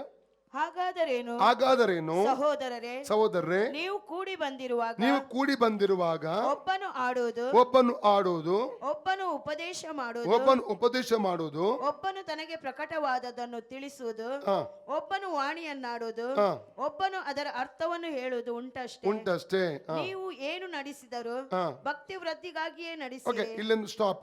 ಎಲ್ಲರೂ ಹೇಳಿ, ನೀವು ಬದಿಲು ಕೈ ಕೊಟ್ಟು ಹೇಳಿ, ನೀವು ಏನು ನಡೆಸಿದರು, ನೀವು ಏನು ನಡೆಸಿದರು ಭಕ್ತವೃದ್ಧಿಗೆ ಮಾಡಿ. ಸಭೆಯಲ್ಲಿ ಅನ್ಯ ಭಾಷೆ ಮಾತಾಡ್ತೀರಾ, ಭಕ್ತವೃದ್ಧಿಗಾಗಿ ಮಾಡಿ. ಅಲ್ಲಲ್ಲಿಯ ಸಭೆ ಹೊರಗೆ ಅನ್ಯ ಭಾಷೆ ಮಾತಾಡ್ತೀರಾ, ಎಲ್ಲರಲ್ಲಿ ಏನು ಉದ್ದೇಶ ಇರಬೇಕು, ಭಕ್ತಿವೃದ್ಧಿ. ನಿಯಮ ಇಲ್ಲ ಅಲ್ಲಲ್ಲಿಯ. ಇನ್ನು ಕೆಲವರು ಅದರ ಕೆಳಗಿನ ವಾಕ್ಯ ಉಂಟಲ್ಲ, 34-35, ಆ ವಾಕ್ಯ ಇಟ್ಟುಕೊಂಡು ಹೇಳುವರ್ತಾರೆ. ಏನು ಹೇಳ್ತಾರೆ, ಚರ್ಚಲ್ಲಿ ಲೇಡೀಸ್ ಮಾತಾಡಬಾರ್ದು ಅಂತ ಹೇಳುವರು ಇದ್ದಾರೆ. ಅದು ಗಟ್ಟಿಯಾಗಿ ಇಟ್ಕೊಂಡು ಮಾತಾಡ್ತಾರೆ, ವಾಗ್ವಾದ ಪ್ರಿಯರು. ಆ್ಯಕ್ಚುಲಿ ಅಲ್ಲಿ ಏನು ನಡೀತಿತ್ತಂದರೆ, ಕೊರಿಂಥ ಸಭೆಯಲ್ಲಿ ಅವರಿಗೆ ವಿದ್ಯಾಭ್ಯಾಸ ಇರಲಿಲ್ಲ. ಅದರ ಚರಿತ್ರೆ ಇಷ್ಟು ನಾವು ನೋಡಿದರೆ, ವಿದ್ಯಾಭ್ಯಾಸ ಇಲ್ಲದವರು. ನಮ್ಮ ಹಳ್ಳಿಗಳ ಸಭೆಗಳಿಗೆ ಹೋಗಿ, ಈಗ ಹೋಗಿ ಕೆಲವು ಹಳ್ಳಿಗಳಿಗೆ ಸಭೆಗಳಿಗೆ ಹೋದರೆ ಪ್ರಸಂಗ ಮಾಡುವಾಗಲೇ ಒಬ್ಬರಿಬ್ಬರು ಮಾತಾಡ್ತಾ ಇರ್ತಾರೆ, ಗಂಡ ಹೆಂಡತಿಯಲ್ಲಿ. ನೋಡಿದ್ದೀರಾ? ಪ್ರಸಂಗ ಆಗುವಾಗಲೇ ಮಾತಾಡ್ತಾ ಇರೋದು. ಅವ್ರಿಗೆ ಮೌನವಾಗಿರಬೇಕು, ಪ್ರಸಂಗ ಅಂತ ಡಿಸ್ಟರ್ಬ್ ಮಾಡಬಾರ್ದು, ಅದೆಲ್ಲ ಗೊತ್ತಿರೋದಿಲ್ಲ. ಪ್ರಸಂಗದ ಏನಂತ ಹೇಳಿದರೆ ಕೇಳೋದು, ಏನು ಹೇಳಿದ್ರಿ ಪಾಸ್ಟರ್ ಅಂತ ಗಂಡನ ಕೇಳ್ತಾರೆ ಮಧ್ಯದಲ್ಲಿ. ಅಲ್ಲ, ಹೌದಾ? ವಿದ್ಯಾಭ್ಯಾಸ ಇರಲಿಲ್ಲ ಅವರಿಗೆ. ಅದಕ್ಕಾಗಿ ಪೌಲ ಏನು ಮಾಡಿದ, ಅವರಿಗೆ ಆಲೋಚನೆ ಕೊಡ್ತಾನೆ, ಸಭೆಯಲ್ಲಿ ಮಾತಾಡಬಾರ್ದು, ಏನು ಕೇಳಲಿಕ್ಕೆ ಉಂಟ ನಿಮಗೆ, ಮನೆಗೋಗಿ ಕೇಳಿ. ಅಲ್ಲಲ್ವಿಯ? ಯಾಕಂದರೆ ಆ ಪುಸ್ತಕದ 2:17-18 ಏನು ಹೇಳ್ತದೆ, ದಾಸ್ಯರ ಮೇಲೆ ಆತ್ಮದ ಸುರಿಸಿದ್ದಾನೆ. ಒಂದು ಸಲ ಒಂದು ಸಭಾಪಾಲಕರ ಬಳಿ ಒಬ್ಬ ಯವನಸ್ಥ ಬಂದು ಕೇಳಿದಂತೆ, ಯಾಕೆ ಮಹಿಳೆಯರು ಪ್ರಸಂಗ ಮಾಡ್ತಾ ಇದ್ದಾರೆ, ಯಾಕೆ ಮಹಿಳೆಯರು ಪ್ರವಾದನೆ ಕೂಡ ಮಹಿಳೆ ಮಾಡ್ಬೋದು, ಎಷ್ಟು ವಾಕ್ಯ ಉಂಟು ಕೊಡ್ಬೋದು. ಓಕೆ, ಅಲ್ಲಲ್ಲಿಯ? ಆಗ ಸೇವಕ ಹೇಳಿದಂತೆ, ನಿನ್ನಂಥ ಗಂಡಸರು ಈ ಬಳೆ ಹಾಕ್ಕೊಂಡು ಮನೇಲಿ ಒಳಗೆ ಕೂತ್ಕೊಂಡಿದ್ದಾರಲ್ಲ, ಅದಕ್ಕೆ ದೇವರು ಮಹಿಳೆಯನ್ನು ಯೂಸ್ ಮಾಡ್ತಾ ಇದ್ದಾರೆ. ಅಲ್ಲಲ್ಲಿಯ? 1 Corinthians 11:5 ತುಂಬ ವಾಕ್ಯ ಕೊಡ್ಬೋದು, ಸಮಯ ಇಲ್ಲ. ಓಕೆ, 1 Corinthians 11:5 ಓದಿ. ಪ್ರವಾದಿಸುವಂಥದ್ದು, ತಲೆಯ ಮೇಲೆ ಮುಸುಕು ಹಾಕಿಕೊಳ್ಳದೆ ಪ್ರಾರ್ಥನೆಯನ್ನಾಗಲಿ ಪ್ರವಾದನೆಯನ್ನಾಗಲಿ ಮಾಡುವ. ಪ್ರವಾದನೆ ಎಲ್ಲಿ ಮಾಡುವುದು? ಸಭೆಯಲ್ಲಿ. ಇಷ್ಟೇ ಅರ್ಥ ಆಗ್ತದೆ. ಮಾಡುವ ಮೋದಿ ಮಾಡುವ ಸ್ತ್ರೀಯು ತನ್ನ ತಲೆಯನ್ನು ಅವಮಾನಪಡಿಸುತ್ತಾಳೆ. ಪ್ರವಾದನೆ ಎಲ್ಲಿ ಮಾಡುವುದು? ಸಭೆಯಲ್ಲಿ. ಮಾತಾಡಬಾರ್ದು ಅಂತ ಹೇಳಿದ್ರೆ ಅರ್ಥ ಏನು? ಅಲ್ಲಲ್ಲಿಯ? ಹಾಗೆ ಕೆಲವು ವಾಕ್ಯಗಳನ್ನು ಟ್ವಿಸ್ಟ್ ಮಾಡ್ತಾ ಇದ್ದಾರೆ. 2 ವಾಕ್ಯ ಇರೋದು. ಒಂದು 1 Timothy 2:9-10 ಇನ್ನೊಂದು ವಾಕ್ಯ ಉಂಟು, ಅದಕ್ಕೆ ಸಂಬಂಧ ಓದಿ. 1 Timothy chapter 2:9-10 ಓದಿ. ಆ ವಾಕ್ಯವು ಮತ್ತು ಈ ವಾಕ್ಯ 1 Corinthians 14:34-35 2 ವಾಕ್ಯ ಇಟ್ಟುಕೊಂಡು ಏನು ಲೇಡೀಸ್ ಮಾತಾಡಬಾರ್ದು. ಅದು ಹೇಳಿ ತಮ್ಮ ಹೆಂಡತಿಯನ್ನು ಗಟ್ಟಿಯಾಗಿ ಇಟ್ಕೊಂಡೆ ಇವತ್ತು ಪಾಪ ಸುವಾರ್ತೆ ಬೇಗ ಹರಡ್ತಾ ಇಲ್ಲ. ಆಮೇಲೆ 1 Timothy 2:9-10. ಹಾಗೆಯೇ ಸ್ತ್ರೀಯರು ಮಾನಸ್ಥೆಯರಾಗಿಯೋ ಡಂಬವಿಲ್ಲದವರಾಗಿಯೋ ಇದ್ದು ಮರ್ಯಾದೆಗೆ ತಕ್ಕ ಉಡುಪನ್ನುಟ್ಟುಕೊಳ್ಳಬೇಕೆಂದು ಅಪೇಕ್ಷಿಸುತ್ತೇನೆ. ಅವರು ಜಡೆ, ಚಿನ್ನ, ಮುತ್ತು, ಬೆಲೆಯುಳ್ಳ ವಸ್ತ್ರ ಮುಂತಾದವುಗಳಿಂದ ತಮ್ಮನ್ನು ಅಲಂಕರಿಸಿಕೊಳ್ಳದೆ ದೇವಭಕ್ತೆಯರೆನಿಸಿಕೊಳ್ಳುವ ಸ್ತ್ರೀಯರಿಗೆ ಯುಕ್ತವಾಗಿರುವ ಪ್ರಕಾರ ಸತ್ಕ್ರಿಯೆಗಳಿಂದಲೇ ಅಲಂಕರಿಸಿಕೊಳ್ಳಬೇಕು. ಸ್ತ್ರೀಯರು ಮೌನವಾಗಿದ್ದು ಪೂರ್ಣ ವಿಧೇಯರಾಗಿ ಉಪದೇಶವನ್ನು ಕೇಳಬೇಕು. ಉಪದೇಶ ಮಾಡುವುದಕ್ಕಾಗಲಿ ಪುರುಷರ ಮೇಲೆ ಅಧಿಕಾರ ನಡೆಸುವುದಕ್ಕಾಗಲಿ ಸ್ತ್ರೀಯರಿಗೆ ನಾನು ಅಪ್ಪಣೆ ಕೊಡುವುದಿಲ್ಲ. ಇದು ಯಾವ ವಿಷಯ ಗೊತ್ತುಂಟ? ಇಡೀ ಅಧ್ಯಾಯ ಓದಿ 8 ವಾಕ್ಯ ಪುರುಷರು ಕೈ ಎತ್ತಿ ಕೋಪವಾಗುವುದು ಬಿಟ್ಟು ಪ್ರಾರ್ಥಿಸಬೇಕಂತ ಹೇಳ್ತದೆ. ಹೌದಾ? 9-15 ಸ್ತ್ರೀಗೆ ಕೊಟ್ಟಿದೆ ವಾಕ್ಯ. ಯಾಕಂದರೆ 15ನೇ ವಾಕ್ಯ ಹೇಳ್ತದೆ, 14ನೇ ವಾಕ್ಯ ಹೇಳ್ತದೆ ಅದೇ ಅಧ್ಯಾಯದಲ್ಲಿ ಈ ವಂಚಿಸಲ್ಪಟ್ಟದ್ದು ಸ್ತ್ರೀ ಅಂತ, ಅದಕ್ಕೆ ಹೆಚ್ಚು ವಾಕ್ಯಗಳು ಬಟ್ಟಿದೆ. ಅರ್ಥ ಆಯ್ತದಲ್ಲ? ಪುರುಷರಿಗೆ ಒಂದು ವಾಕ್ಯ 8ನೇ ವಾಕ್ಯ ಕೊಟ್ಟಿದೆ. ಇದು ಕುಟುಂಬದ ವಿಷಯ ಮಾತಾಡುವಂಥ ವಾಕ್ಯ, ಚರ್ಚ್ ಮಿನಿಸ್ಟ್ರಿ ವಿಷಯದಲ್ಲೆಲ್ಲ. ಮಿನಿಸ್ಟ್ರಿಯಲ್ಲಿ ಶಕ್ತವಾಗಿ ಕತ್ತರಿನ ಕುಲ್ಮನ್ನು ಉಪಯೋಗ ಮಾಡಿದ, ಜಾಸ್ ಮೇರನ್ನು ಉಪಯೋಗಿಸಿ ಮಾಡ್ತಾ ಇದ್ದಾನೆ ದೇವರು. ಇವತ್ತು ಅನೇಕ ಸ್ತ್ರೀಯನ್ನು ಉಪಯೋಗ ಮಾಡ್ತಾ ಇದ್ದಾನೆ. ದಾಸರ ಮೇಲೆ ನನ್ನ ಆತ್ಮದೇವರು ಸುರಿಸ್ತೇನೆ ಅಂತ ದೇವರು ಹೇಳಿದ್ದಾನೆ. ತಡಿಲಿಕ್ಕೆ ನಾವು ಯಾರು? ಇಂಥ ಒಂದೊಂದು ವಾಕ್ಯ ಎಲ್ಲಿಯಾದರೂ ಸಿಕ್ಕಿದೆ ಅದು ಇಟ್ಕೊಂಡು ಜಗಳ ಮಾಡೋದು. ಸ್ತ್ರೀಯರು ಮಾತಾಡಬಾರ್ದು ಅಂದರೆ 2 Peter 3:16 ಓದಿ ನೋಡುವ. 2 Peter 3:16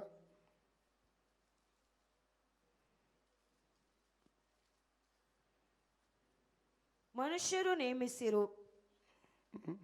2 ಪೇತ್ರ 3:16 ಅವನು ತನ್ನ ಎಲ್ಲಾ ಪತ್ರಿಕೆಗಳಲ್ಲಿಯೂ ಯಾರು? ಪೇತ್ರನು, ಪೌಲನು ಕುರಿತು ಪೇತ್ರನಿಗೆ ಹೇಳ್ತಾ ಇದ್ದಾನೆ.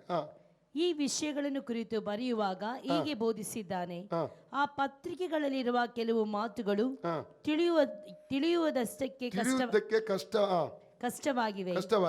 ವಿದ್ಯಾಹೀನರು ಚಪಲ ಚಿತ್ತರು ಹೇಗೆ ನಮಗಿರುವ ಮಿಕ್ಕಾದ ಗ್ರಂಥಗಳಿಗೆ ತಪ್ಪಾದ ಅರ್ಥ ಮಾಡಿಕೊಂಡಿದ್ದಾರೋ ಹಾಗೆಯೇ ಇವುಗಳಿಗೂ ತಪ್ಪಾದ ಅರ್ಥ ಅನ್ಯ ಭಾಷೆಗೂ ತಪ್ಪಾದ ಅರ್ಥ ಕೊಡ್ತಾರೆ, ಮಹಿಳೆಯರ ಸೇವೆಗೂ ತಪ್ಪಾದ ಅರ್ಥ ಕೊಡ್ತಾರೆ.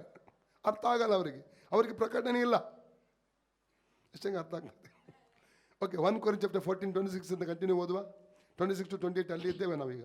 ಹಾಗಾದರೇನು ಸಹೋದರರೇ, ನೀವು ಕೂಡಿ ಬಂದಿರುವಾಗ ಒಬ್ಬನು ಆಡುವುದು, ಒಬ್ಬನು ಉಪದೇಶ ಮಾಡುವುದು, ಒಬ್ಬನು ತನಗೆ ಪ್ರಕಟವಾದದನ್ನು ತಿಳಿಸುವುದು. ಹಾಗೆ ಅವರು ಹೇಳಿದ ಪ್ರಕಾರ ಇದು 1:28 ವಾಕ್ಯ ಇಟ್ಕೊಂಡು ಮಾತಾಡ್ತಾರಲ್ಲ, ಅಲ್ಲ 21. ಹಾಗೆ ಇದೇ ಪ್ರಕಾರ ವರ್ಷಿಪ್ ಮಾಡ್ಬೇಕೀಗ ನಾವು. ಒಬ್ಬನು ಹಾಡಬೇಕು ಬಂದು, ಅರ್ಥ ಆಯ್ತಲ್ಲ?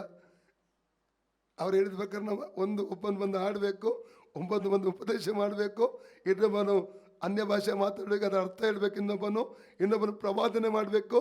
ಈ ರೀತಿಯಲ್ಲಿ ವರ್ಷಿಪ್ ಮಾಡಬೇಕಾಗ್ತದೆ ನಾವು. ಕಂಟಿನ್ಯೂ, ಮುಂದೆ ಓದಿ. ಒಬ್ಬನು ವಾಣಿಯನ್ನಾಡೋದು, ಒಬ್ಬನು ಅದರ ಅರ್ಥವನ್ನು ಹೇಳುವುದು ಉಂಟಷ್ಟೇ. ನೀವು ಏನು ನಡೆಸಿದರು ಭಕ್ತಿ ವೃದ್ಧಿಗಾಗಿಯೇ ನಡೆಸಿರಿ. ಈ ವಾಕ್ಯ ಮೈಂಡಲ್ಲಿ ಇಟ್ಕೊಳ್ಳಿ.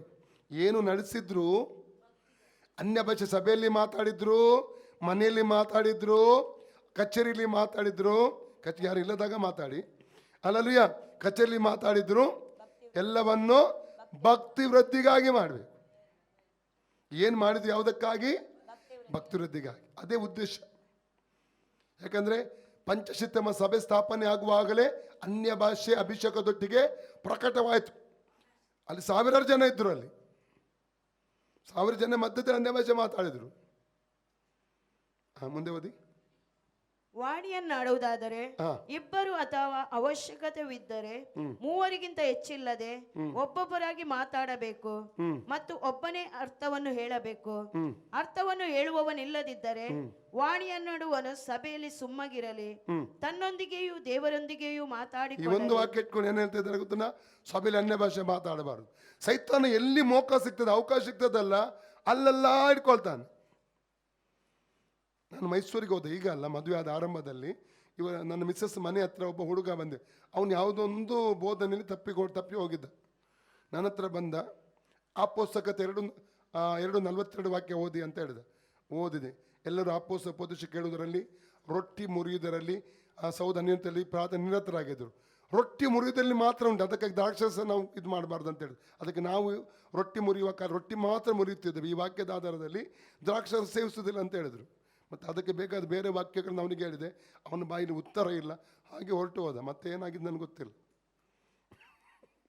ಎಷ್ಟಂಗೆ ಅರ್ಥ ಆಗ್ತಾ ಇದೆ. ಒಂದೊಂದು ವಾಕ್ಯ ಇಟ್ಕೊಂಡು ಎಲ್ಲಿ ಅಂದರೆ ಅವರಿಗೆ ಹೇಗಾದರೂ ವಿರೋಧ ಮಾಡಬೇಕು. ಸೈತಾನ ಕೆಲಸವನ್ನು ತಡೆಯುವಂಥದ್ದು, ಬೆಳವಣಿಗೆ ತಡೆಯುವಂಥದ್ದು ಅಲ್ಲಲ್ಲಿಯ ಭಕ್ತಿವೃದ್ಧಿಯನ್ನು ತಡೆಯುವಂಥದ್ದು ಸೈತಾನ ಕೆಲಸ.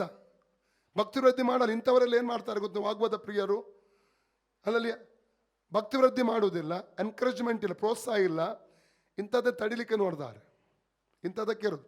ಈ ಪೊಲೀಸ್ ನೋಡಿ ಲಾಠಿ ಹಿಡಿದು ನಿಂತ ಹಾಗೆ, ಬಂದೂಕು ಹಿಡಿದು ನಿಂತ ಹಾಗೆ ಅಲ್ಲಲ್ಲಿ. ಒಂದು ವಾಕ್ಯ ಓದುವ ತೀತ ಅಲ್ಲಿ 2 Timothy 2:14 ಒಂದು ವಾಕ್ಯ ಮಾತ್ರ ಓದುವ.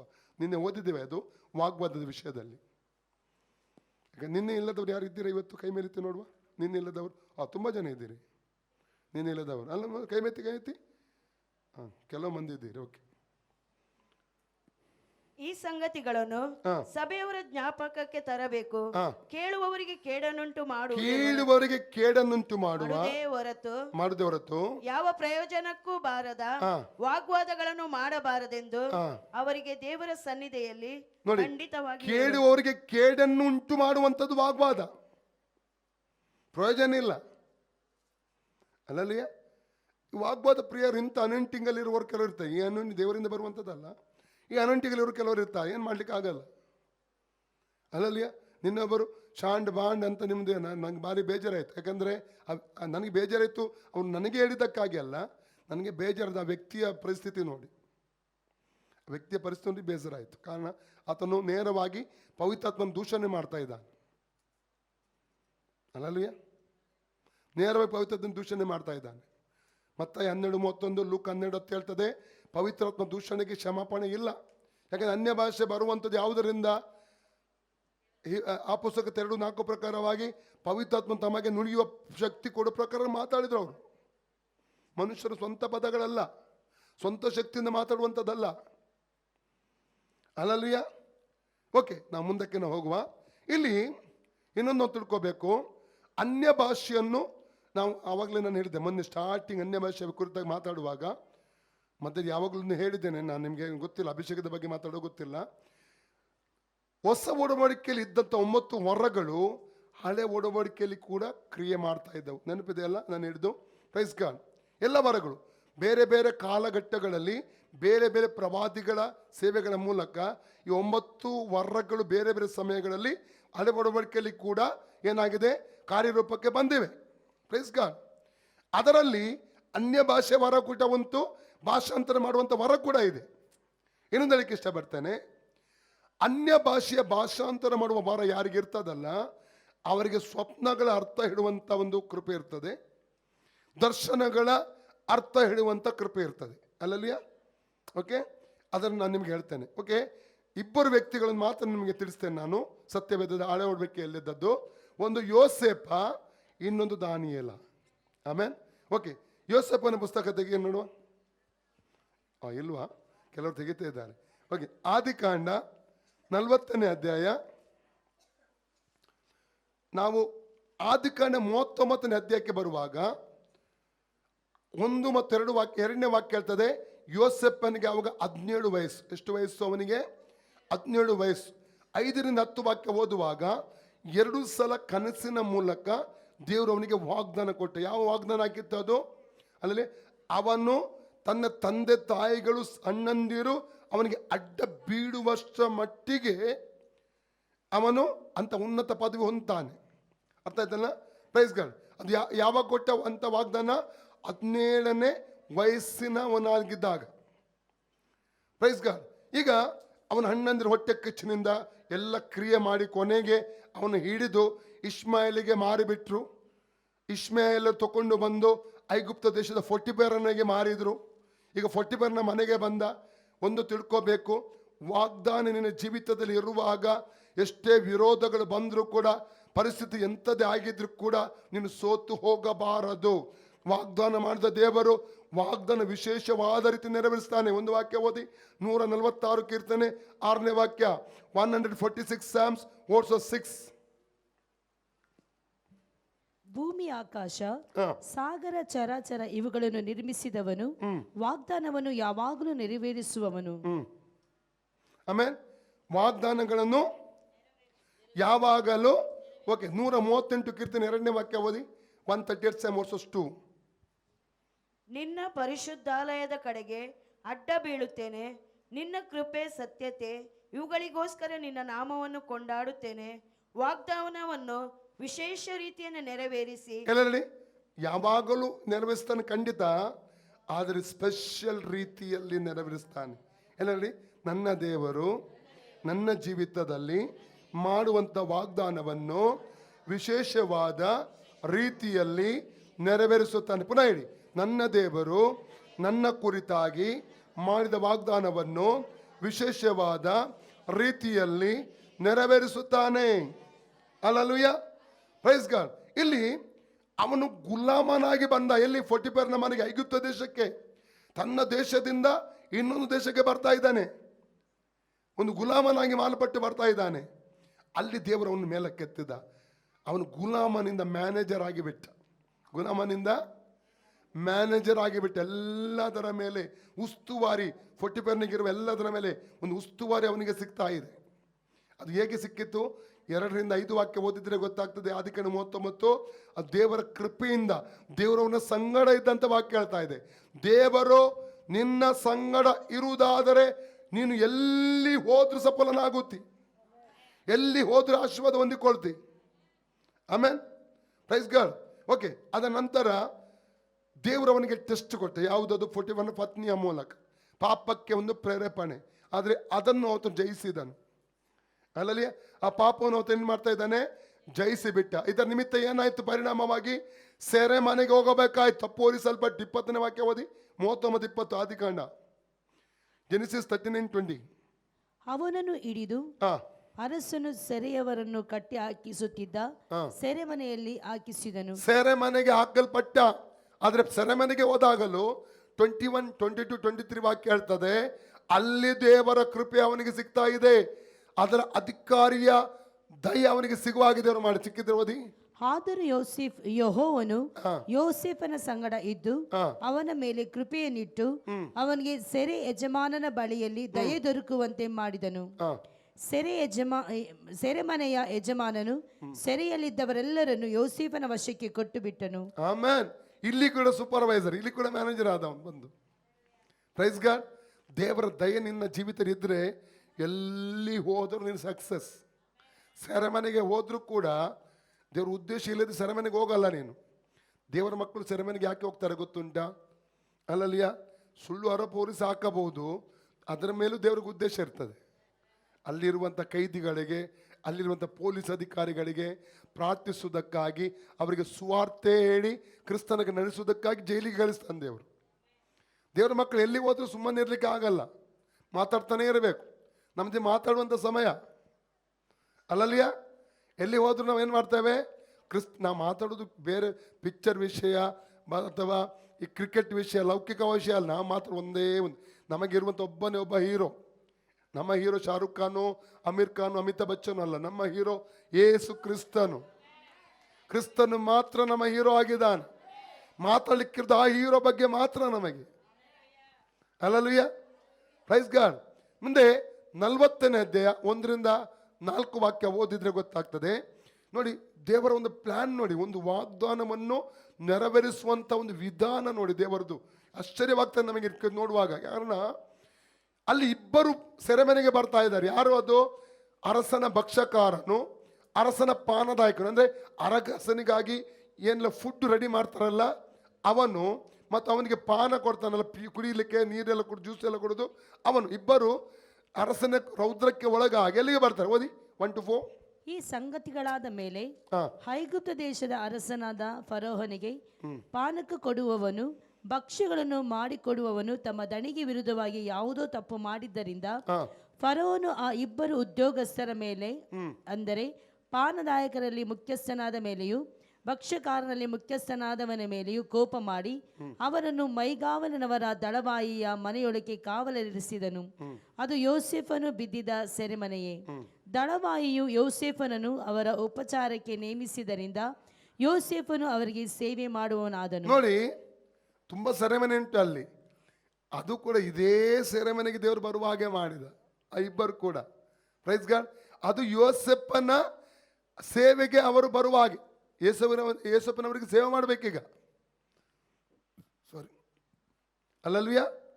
ಅದು 5-8 ವಾಕ್ಯ ಓದುವಾಗ ಅವರು ಖಿನ್ನತೆಯಲ್ಲಿರುವಂಥದ್ದು ನೋಡ್ತಾ ಇದ್ದಾನೆ ಅವನು.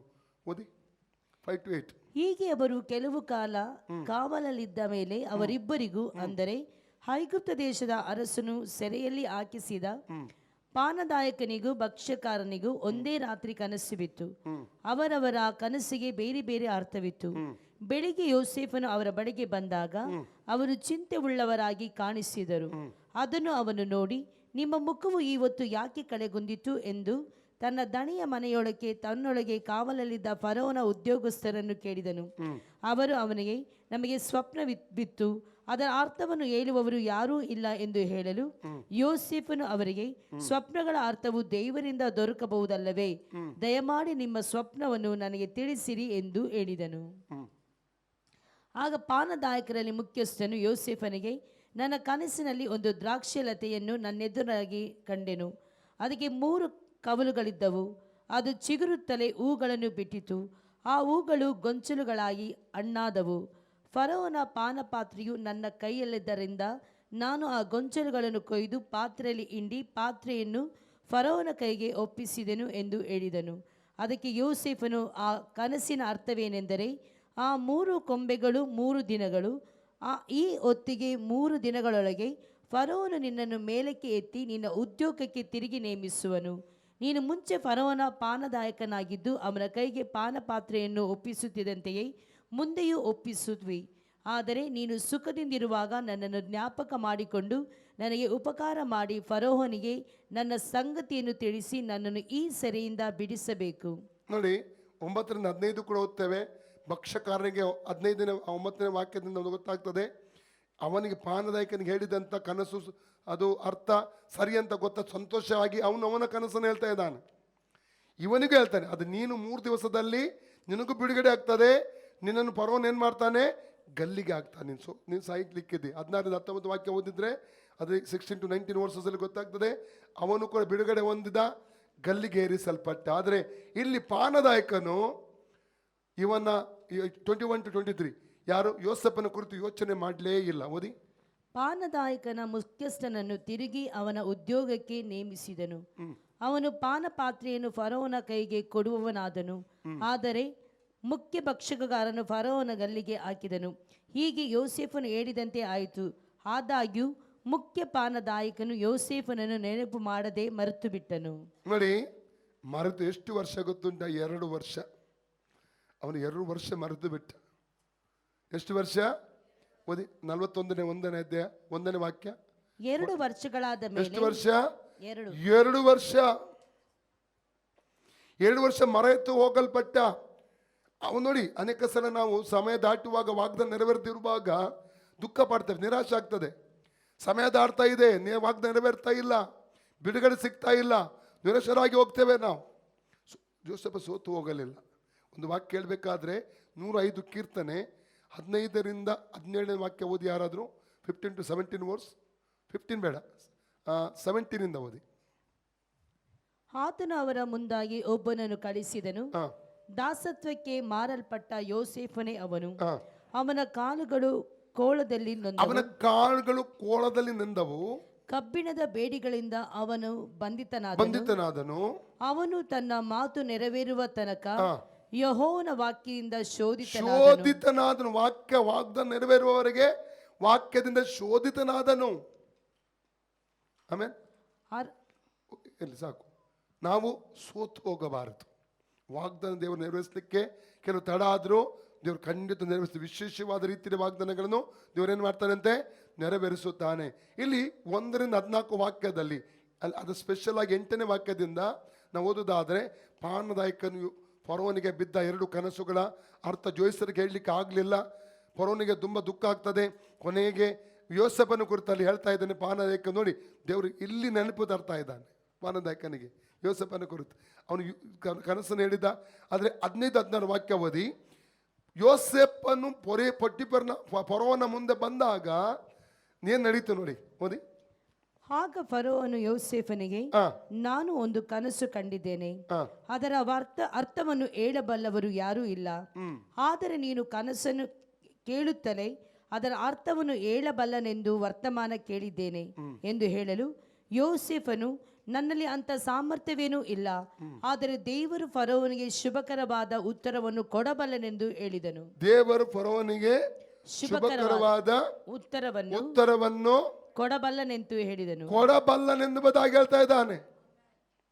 ಆಮೇಲೆ ಆದರೆ ಇನ್ನೊಂದು ವಿಷಯ, ದೇವರನ್ನು ಆತನು ಮಹಿಮೆಪಡಿಸ್ತಾ ಇದ್ದಾನೆ, ದೇವರನ್ನು ಮೇಲಕ್ಕೆತ್ತಾ ಇದ್ದಾನೆ. ಒಂದು ತಿಳ್ಕೊಳ್ಳಿ, ವರಗಳು ನಿಮ್ಮನ್ನು ಉನ್ನತಿಗೆ ತಗೊಂಡು ಹೋಗುತ್ತದೆ, ವರಗಳು ನಿಮಗೆ ಘನತೆ ತರುತ್ತದೆ. ಆದರೆ ಒಂದು, ದೇವರನ್ನು ನೀವು ಘನಪಡಿಸಬೇಕು. ಅಲ್ಲಲ್ಲಿಯ ದೇವರನ್ನು ಘನಪಡಿಸಬೇಕು. ನಮ್ಮ ಜೀವಿತದಲ್ಲಿ ಯಾವಾಗಲೂ ದೇವರಿಗೆ ಮಹಿಮೆ ಸಲ್ಲಿಸ್ತಾನೆ ಇರಬೇಕು. ಯಾಕಂದರೆ ಯೋಹನ್ನ 16-14 book of John gospel chapter 16:14 ಹೇಳ್ತದೆ, ಪವಿತ್ರ ಆತ್ಮನು ಬಂದಾಗ ಯೇಸು ಕ್ರಿಸ್ತನನ್ನು ಮಹಿಮೆ ಪಡಿಸುವನು. ಅಲ್ಲಲ್ಲಿಯ ಅರಮನೆಗೆ ಕರ್ಕೊಂಡು ಹೋದ್ರು, ಸೆರೆಮನೆ ಕರ್ಕೊಂಡು ಹೋದ್ರು, ಎಲ್ಲ ಕಡೆಗಳಲ್ಲಿ ಕೂಡ ನಾವು ದೇವರನ್ನು ಮಹಿಮೆಪಡಿಸುವರಾಗಿದ್ದ. ಯೋಸೇಫನಲ್ಲಿದ್ದಂಥ ಒಂದು ಗುಣ ಯಾವುದು ಗೊತ್ತುಂಟ? ಆತನು ದೇವರನ್ನು ಆತನು ಮಹಿಮೆಪಡಿಸ್ತಾ ಇದ್ದಾನೆ. Hallelujah, praise the Lord, amen, hallelujah. ಇಲ್ಲಿ ಏನಾಯ್ತು? ಈ ಫರೋಹನು ಅವನಿಗೆ ತನ್ನ ಅಂದರೆ 17 ವಾಕ್ಯದಿಂದ 24 ವಾಕ್ಯದವರೆಗೆ ತನ್ನ ಕನಸನ್ನು ಹೇಳ್ತಾ ಇದ್ದಾನೆ. ಮತ್ತು 25 ವಾಕ್ಯದಿಂದ 25ನೇ ವಾಕ್ಯದಿಂದ 36 ವಾಕ್ಯದವರೆಗೆ ಕನಸಿನ ಅರ್ಥವನ್ನು ಯೋಸೇಫನವನಿಗೆ ಹೇಳಿದ. ಅಲ್ಲಲ್ಲಿಯ 37ನೇ ವಾಕ್ಯದಿಂದ 45 ವಾಕ್ಯದವರೆಗೆ ಯೋಸೆಫನಿಗೆ ಅಧಿಕಾರ ಸಿಗ್ತಾ ಇದೆ. 46ನೇ ವಾಕ್ಯ ಹೇಳ್ತದೆ, ಯೋಸೆಫನು ಫರೋವನ ಮುಂದೆ ನಿಂತಾಗ ಅವನಿಗೆ ವಯಸ್ಸು 30. ಹೌದಾ? 46ನೇ ವಾಕ್ಯ ಓದಿ. 46 ವರ್ಸ್. ಯೋಸೇಫನ ಐಗುಪ್ತ ದೇಶದ ಅರಸನಾದ ಫರೋಹನ ಸನ್ನಿಧಿಯಲ್ಲಿ ನಿಂತಾಗ 30 ವರ್ಷದವನಾಗಿದ್ದ. ಆಮೇನ್. ವಾಗ್ದಾನ ನೆರವೇರ್ತಾ? ಹಾಗಾದ್ರೆ ಸ್ವಪ್ನಗಳ ಒಂದು ವರ, ಸ್ವಪ್ನಗಳ ಅರ್ಥ ಹೇಳುವಂತ ವರ, ಅನ್ಯ ಭಾಷೆಯನ್ನು ಭಾಷಾಂತರ ಮಾಡುವಂತ ವರದೊಟ್ಟಿಗೆ ಅದು ಹೇಗೆ ಅಂತ ನಾಳೆ ಹೇಳ್ತೇನೆ ನಾನು. ಅಲ್ಲಲ್ಲಿಯ ನಾಳೆ ಹೇಗೆ ಹಳೆ ಒಡಂಬಡಿಕೆ ಕಾಲದಲ್ಲಿ ಎಲ್ಲಿ ಹೇಗೆ ಅನ್ಯ ಭಾಷೆಯ ವರ ಕ್ರಿಯೆ ಮಾಡಿತ್ತೆಂಬುದಾಗಿ ಅದು ಸ್ಪಷ್ಟವಾಗಿ ವಿವರಣೆಯೊಂದಿಗೆ ನಾಳೆ ನಾನು ತಿಳಿಸ್ತೇನೆ ನಿಮಗೆ. ಆಮೇನ್. ಅಲ್ಲಲ್ಲಿಯ ಯಾಕಂದರೆ ಈ ಕಾನ್ಫರೆನ್ಸ್ ಮುಗಿದ್ರ ಒಳಗೆ ಕೂಡುವ ಪ್ರತಿಯೊಬ್ಬರು, ಆನ್ಲೈನಲ್ಲಿ ನೋಡೋ ಪ್ರತಿಯೊಬ್ಬರು, ಆಸರ್ ಟಿ ವಿಯಲ್ಲಿ ನೋಡೋ ಪ್ರತಿಯೊಬ್ಬರು ಅನ್ಯ ಭಾಷೆ ಮಾತಾಡಲೇಬೇಕು, ಅಭಿಷೇಕ ಹೊಂದಿಕೊಳ್ಳಲೇಬೇಕು. ಅಲ್ಲಲ್ಲಿ ರಕ್ಷಣೆ ಹೊಂದದವರು ರಕ್ಷಣೆ ಹೊಂದಿಕೊಳ್ಳಲೇಬೇಕು. ಆಮೇನ್. ಪ್ರೈಸ್ ಅಲ್ಲ. ಅಲ್ಲಲ್ಲೂಯ್ಯ. ನಾವು ದೇವರ ಸಮ್ಮುಖ ಎಲ್ಲ ನಿಂತುಕೊಳ್ಳುವ. Thank you Lord, thank you Jesus. ದೇವರ ಕೈಗೆ ನಾವು ಒಪ್ಪಿಸಿಕೊಡೋಣ ಪ್ರಿಯರೇ. ಅಲ್ಲಲ್ಲಿಯ. ಎಲ್ಲರ ಕಣ್ಣು ಮುಚ್ಚಿಕೊಳ್ಳಿ, ನಿಮ್ಮ 2 ಕರಗಳನ್ನು ಮುಂದಕ್ಕೆ ಚಾಚಿರಿ. ಅಲ್ಲಲ್ಲೂಯ್ಯ. ದೇವರ ಬಲವಾದ ಸಾನ್ನಿಧ್ಯವು ನಮ್ಮ ಮಧ್ಯದಲ್ಲಿದೆ ಪ್ರಿಯರೇ. ದೇವರಾತ್ಮನ ಬಲವಾಗಿ ಚಲಿಸ್ತಾ ಇದ್ದಾನೆ. ಅನ್ಯ ಭಾಷೆ ಅಲ್ಲಲ್ಲಿಯ ನಾವು ತೀರ್ಮಾನ ತಗೊಳ್ಳುವ. ಅಲ್ಲಿ ದೇವರೇ ನೀನು ನನಗೆ ಅನ್ಯ ಭಾಷೆ ಹೊರ ಕೊಡುವುದಾದರೆ ನಾನು ಅನ್ಯ ಭಾಷೆಯನ್ನು ಆದಷ್ಟು ಸಮಯ ನಾನು ಮಾತಾಡ್ತೇನೆ. ತೀರ್ಮಾನ ಮಾಡ್ರಿ. ಅಲ್ಲಲ್ಲಿಯ ಮಾತವಲ್ಲಿ ಯಾರಿಗೆ ಅನ್ಯ ಭಾಷೆ ಸಿಗಲಿಲ್ಲ, ನೀವು ಪ್ರಾರ್ಥನೆ ಮಾಡ್ರಿ, ದೇವರೇ ಅನ್ಯ ಭಾಷೆ ಹೊರ ಕೊಡು, ಅನ್ಯ ಭಾಷೆಯನ್ನು ಭಾಷಾಂತರ ಮಾಡುವ ವರವು ನನಗೆ ಕೊಡು ಎಂಬುದಾಗಿ ಕೇಳ್ಕೊಳ್ರಿ. ಅಭಿಷೇಕ ಇನ್ನೂ ಪಡೆದುಕೊಳ್ಳದೇ ಇರುವವರು ಅಭಿಷೇಕ ನನಗೆ ಕೊಡು ಎಂಬುದಾಗಿ ಕೇಳ್ಕೊಳ್ರಿ. ಅಲ್ಲಲ್ಲಿ ಅದರ ಜೊತೆಯಲ್ಲಿ ಇನ್ಯಾವುದೇ ರೀತಿಯ ಅವಶ್ಯಕತೆಯಲ್ಲಿ ನೀವು ಇದ್ದೀರೋ, ಅಥವಾ ರೋಗ ಸೌಖ್ಯವೋ ಅಥವಾ ಇನ್ಯಾವುದೇ ಸಮಸ್ಯೆಗಳು ಬಿಡುಗಡೆಯೋ, ಅದಕ್ಕಾಗಿ ಕೂಡ ಪ್ರಾರ್ಥಿಸಿರಿ. ಯಾಕಂದರೆ ಯೇಸು ಕ್ರಿಸ್ತನ ಪ್ರಸನ್ನತೆಯು ಎಲ್ಲ ಅವಶ್ಯಕಗಳನ್ನು ಸಂಧಿಸ್ತದೆ. ಫಿಲಿಪ್ಪಿ 4:19 ಹೇಳ್ತದೆ, ತಂದೆಯಾದ ದೇವರು ತನ್ನ ಪ್ರಭಾವದ ಐಶ್ವರ್ಯಕ್ಕೆ ತಕ್ಕ ಹಾಗೆ ನಿಮ್ಮ ಪ್ರತಿಯೊಂದು ಕೊರತೆಗಳನ್ನು ನೀಗಿಸುವನೆಂಬುದಾಗಿ ಆ ವಾಕ್ಯ ಭಾಗದಲ್ಲಿ ಓದ್ತೇವೆ.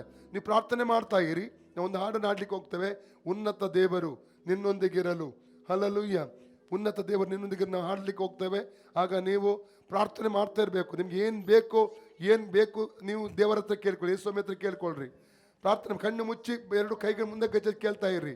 ನಾವು ಹಾಡನ್ನು ಹಾಡ್ತೀವಿ, ನೀವು ಹಾಡನ್ನು ಹಾಡಬೇಡಿ. ಉನ್ನತ ದೇವ ನಿನ್ನೊಂದಿಗಿರಲು. ಮಕ್ಕಳು ಆಡಬೇಡಿ, ಯಾರು ಆಡಬೇಡಿ. ಎಲ್ಲ ಕಣ್ಣು ಮುಚ್ಚಿ ಮುಂದಕ್ಕೆ ಕೈ ಚಾಚಿ ಪ್ರಾರ್ಥನೆ ಮಾಡಿ. ನೀವು ಪ್ರಾರ್ಥನೆ ಮಾಡಿ.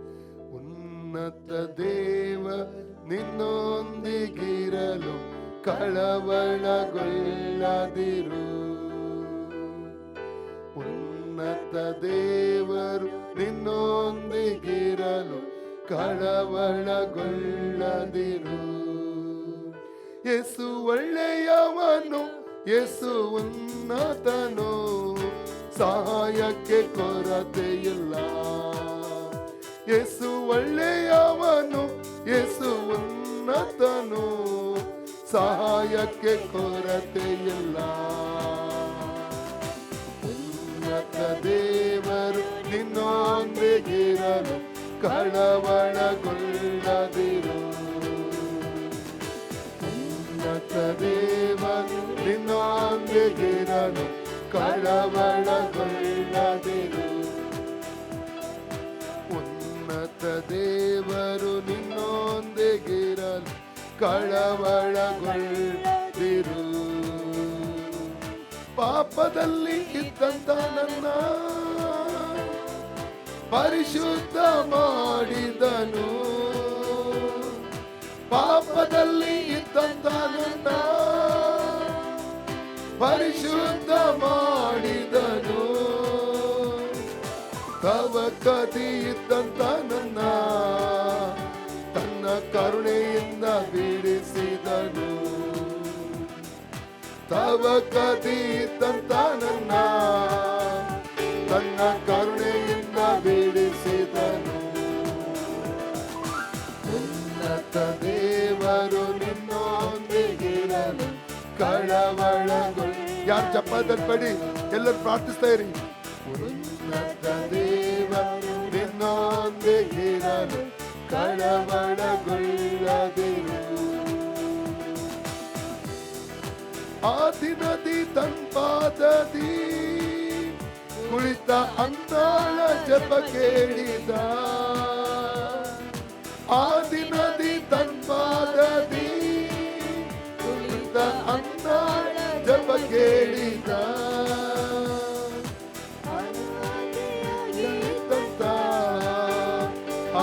ಆಗರಳ ಆಧರಿಸಿದ. ಅನಾಥೆಯಾಗಿ ಇದ್ದಂತ ಆಗರಳ ಆಧರಿಸಿದ. ಉನ್ನತ ದೇವರು ನಿನ್ನೊಂದಿಗಿರಲು ಕಳವಳಗೊಳ್ಳದಿರು. ಉನ್ನತ ದೇವರು ನಿನ್ನೊಂದಿಗಿರಲು ಕಳವಳಗೊಳ್ಳದಿರು. ಯೇಸು ನಿನ್ನ ಮುಂದೆ ಹೋಗಲು ನೀ ಯೋರ್ದಾನ ದಾಟಿ ಹೋಗುವೆ. ಯೇಸು ನಿನ್ನ ಮುಂದೆ ಹೋಗಲು ನೀ ಯೋರ್ದಾನ ದಾಟಿ ಹೋಗುವೆ. ನಂಬಿಕೆಯು ನಿನಗಿದ್ದರೆ ಆ ಯೆರಿಕೋವ ಬೀಳಿಸುವೆ. ನಂಬಿಕೆಯು ನಿನಗಿದ್ದರೆ ಆ ಯೆರಿಕೋವ ಬೀಳಿಸುವೆ. ಉನ್ನತ ದೇವರು ನಿನ್ನೊಂದಿಗಿರಲು ಕಳವಳಗೊಳ್ಳದಿರು.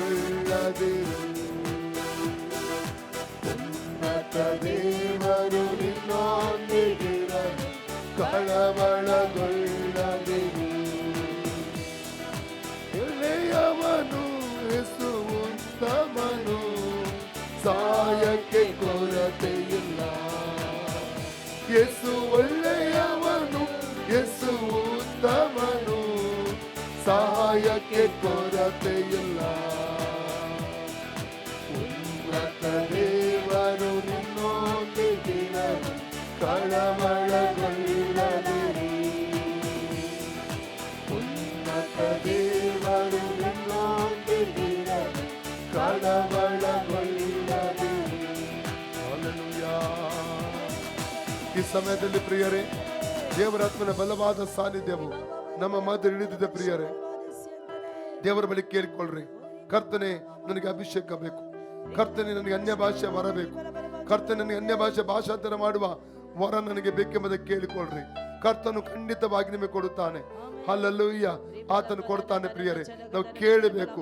ಕೇಳುವವನು ತೆಗೆದು ಪಡ್ಕೊಳ್ಳುವ ನಿಮ್ಮದಾಗಿ ವಾಕ್ಯದಲ್ಲಿ ನಾವು ಓದ್ತೇವೆ. ಪ್ರಿಯರೇ, ಹಲ್ಲೆಲೂಯಾ. ಆತ ಕೊಡುವುದಕ್ಕಾಗಿ ಇಲ್ಲಿ ಬಂದಿದ್ದಾನೆ, ಆತನು ಕೊಡುವುದಕ್ಕಾಗಿ ಇಲ್ಲಿ ಬಂದಿದ್ದಾನೆ, ತುಂಬಿಸುವುದಕ್ಕಾಗಿ ಇಲ್ಲಿ ಬಂದಿದ್ದಾನೆ. ಹಲ್ಲೆಲೂಯಾ. ಹಾಗೆ ಬಯಕಿರುವವರು ಮುಂದಕ್ಕೆ ಬನ್ನಿ, ನಾನು ಪ್ರಾರ್ಥನೆ ಮಾಡ್ಲಿಕ್ಕೆ ಹೋಗ್ತಾ ಇದ್ದೇವೆ. ಹಾಡನ್ನು ಆಡಿದ ನಂತರ ಓ ರಾಮ ಕಶಕತುರ welcome Holy Spirit, we are in your presence, fill us with your power, live inside of me. Welcome Holy Spirit, we are in your presence, fill us with your power, live inside of me. You're the living water, never drying fountain, comforter and counselor, take complete control. You're the living water, never drying fountain, comforter and counselor, take complete control. Welcome Holy Spirit, we are in your presence,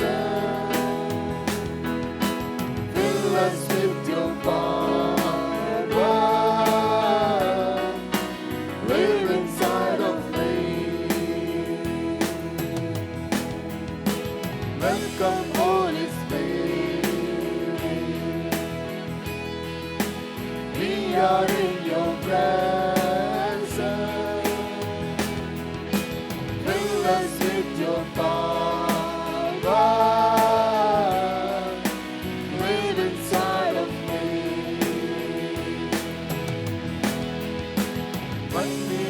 ಪವಿತ್ರಾತ್ಮನೇ ಪ್ರಸನ್ನತೆ ಬಯಸುವೆನು ಶಕ್ತಿಯಿಂದ ನನ್ನ ತುಂಬಿಸಿ ನೀವಾಳ್ವಿಕೆ ಮಾಡು ಬನ್ನಿ ಪವಿತ್ರಾತ್ಮನೇ ಪ್ರಸನ್ನತೆ ಬಯಸುವೆನು ಶಕ್ತಿಯಿಂದ ನನ್ನ ತುಂಬಿಸಿ ನೀ ಆಳ್ವಿಕೆ ಮಾಡು ನೀನೇ ಜೀವ ಜಾಲವು ನಂದಾವನ್ನು ತೀರಿಸು ಆಲೋಚನಾ ಕರ್ತನೇ ನೀ ಆಳ್ವಿಕೆ ಮಾಡು ನೀನೇ ಜೀವ ಜಾಲವು ನಂದಾವನ್ನು ತೀರಿಸು ಆಲೋಚನಾ ಕರ್ತನೇ ನೀ ಆಳ್ವಿಕೆ ಮಾಡು ಬನ್ನಿ ಪವಿತ್ರಾತ್ಮನೇ ಪ್ರಸನ್ನತೆ ಬಯಸುವೆನು ಶಕ್ತಿಯಿಂದ ನನ್ನ ತುಂಬಿಸಿ ನೀ ಆಳ್ವಿಕೆ ಮಾಡು ಬನ್ನಿ ಪವಿತ್ರಾತ್ಮನೇ ಪ್ರಸನ್ನತೆ ಬಯಸುವೆನು ಶಕ್ತಿಯಿಂದ ನನ್ನ ತುಂಬಿಸಿ ನೀ ಆಳ್ವಿಕೆ ಮಾಡು ಅಗ್ನಿಯು ನೀನೇ ಬಿರುಗಾಳಿಯು ನೀನೇ ದೊಡ್ಡ ಮಳೆಯಂತೆಯೇ ನಿನ್ನಾತ್ಮದ ಸುರಿಸು ಅಗ್ನಿಯು ನೀನೇ ಬಿರುಗಾಳಿ ನೀನೇ ದೊಡ್ಡ ಮಳೆಯಂತೆಯೇ ನಿನ್ನಾತ್ಮದ ಸುರಿಸು ಬನ್ನಿ ಪವಿತ್ರಾತ್ಮನೇ ಪ್ರಸನ್ನತೆ ಬಯಸುವೆನು ಶಕ್ತಿಯಿಂದ ನನ್ನ ತುಂಬಿಸಿ ನೀ ಆಳ್ವಿಕೆ ಮಾಡು ಬನ್ನಿ ಪವಿತ್ರಾತ್ಮನೇ ಪ್ರಸನ್ನತೆ ಬಯಸುವೆನು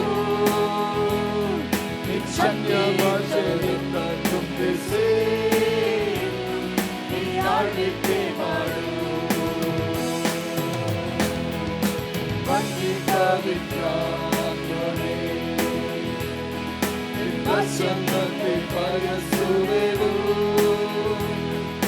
ಶಕ್ತಿಯಿಂದ ನನ್ನ ತುಂಬಿಸಿ ಪೂರ್ಣವಾಗಿ ಬಿಟ್ಟುಕೊಡ್ರಿ ಎಲ್ಲರೂ ಸ್ತೋತ್ರ ಮಾಡಬೇಕು ದೇವರನ್ನ ಆರಾಧನೆ ಮಾಡ್ರಿ ಪೂರ್ಣವಾದ ಸಿದ್ಧತೆಯೊಂದಿಗೆ ದೇವರನ್ನು ಆರಾಧಿಸೋಣ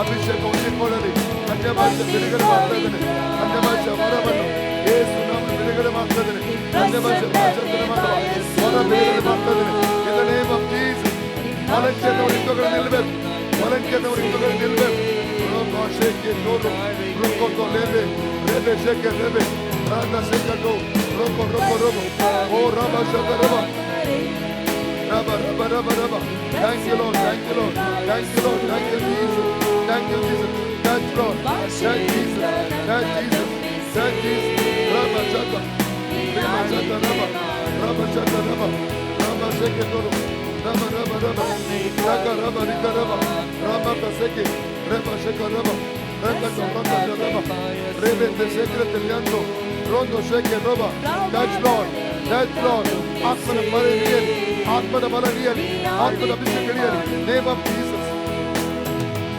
name of Jesus, name of Jesus, name of Jesus, name of Jesus, name of Jesus, name of Jesus, Abishakarian, Shakirian, Shakirian, Raka Shaka Rama, Rama Shaka Rama, Rama Shaka Rama, Rama Shaki, Atmana Bishakavan, ಯೇಸುವಿನ ಬಿಡುಗಡೆ ಮಾಡ್ತಾ ಇದ್ದಾನೆ.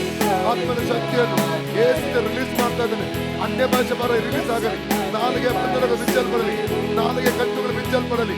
Right now ಅಸಾಧನ ಮಂಡಲ ಕಾಣುವಾಗೆ ಕೃಪೆ ಮಾಡುತ್ತಾನೆ.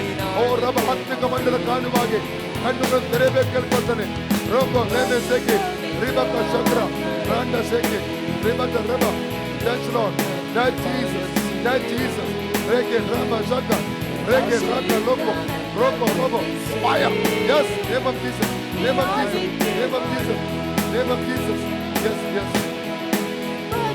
ರೇಕಟ ರಬಲ yes ಅಭಿಷೇಕಡಿಯಲ್ಲಿ right now ಅನ್ಯ ಭಾಷೆ ಅವರ ರಿಲೀಸ್ ಆಗಲಿ ಯೇಸು ನಾಮದಲ್ಲಿ name of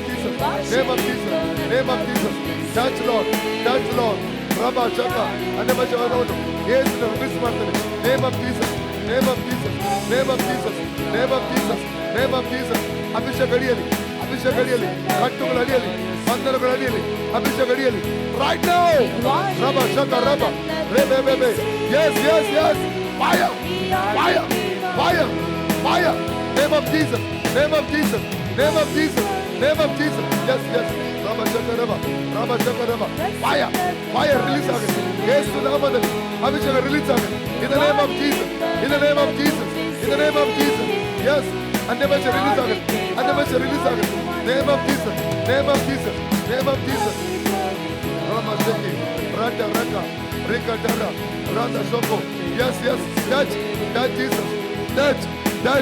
name of Jesus yes ಅಭಿಷೇಕ ರಿಲೀಸ್ ಆಗಲಿ Raka Shaka Rama Ribe Shekero Rondo Soko Toro Roko to Rombo Shabra Tamiandoro touch Lord ಅಭಿಷೇಕ ರಿಲೀಸ್ ಆಗಲಿ ಬಂಧನಗಳು ಬಿಚ್ಚಲ್ಪಡಲಿ, ನಾಲಿಗೆ ಕಟ್ಟುಗಳು ಒಡೆಯಲ್ಪಡಲಿ, ಅಭಿಷೇಕ ರಿಲೀಸ್ ಆಗಲಿ, ಅನ್ಯ ಭಾಷೆ ಬರ ರಿಲೀಸ್ ಆಗಲಿ ಯೇಸು ನಾಮದಲ್ಲಿ.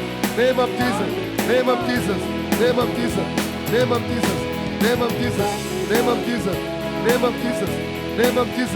ಅಭಿಷೇಕ ರಿಲೀಸ್ ಆಗಲಿ ಯೇಸು ನಾಮದಲ್ಲಿ name of Jesus yes Raka Jaraba Shikra Dalianda Shoko Roko Riba Shaka touch Lord Holy Spirit Raka Shaka Raba Riba Shaka Randa Shibra Daliandoro touch Lord Rabaka Shakara touch Holy Spirit ಅಭಿಷೇಕ release ಆಗಲಿ Hallelujah ಅಸಾಧ ಮಂಡಲಕ್ಕೆ ಪ್ರವೇಶಿಸುವ ಕೃಪೆ ಮಾಡಿದ ಸ್ತೋತ್ರ. ಓ ಅಸಾಧಾರಣ ಮಂಡಲ open ಆಗಲಿ ಯೇಸು ನಾಮದಲ್ಲಿ name of Jesus yes Rama Shakara yes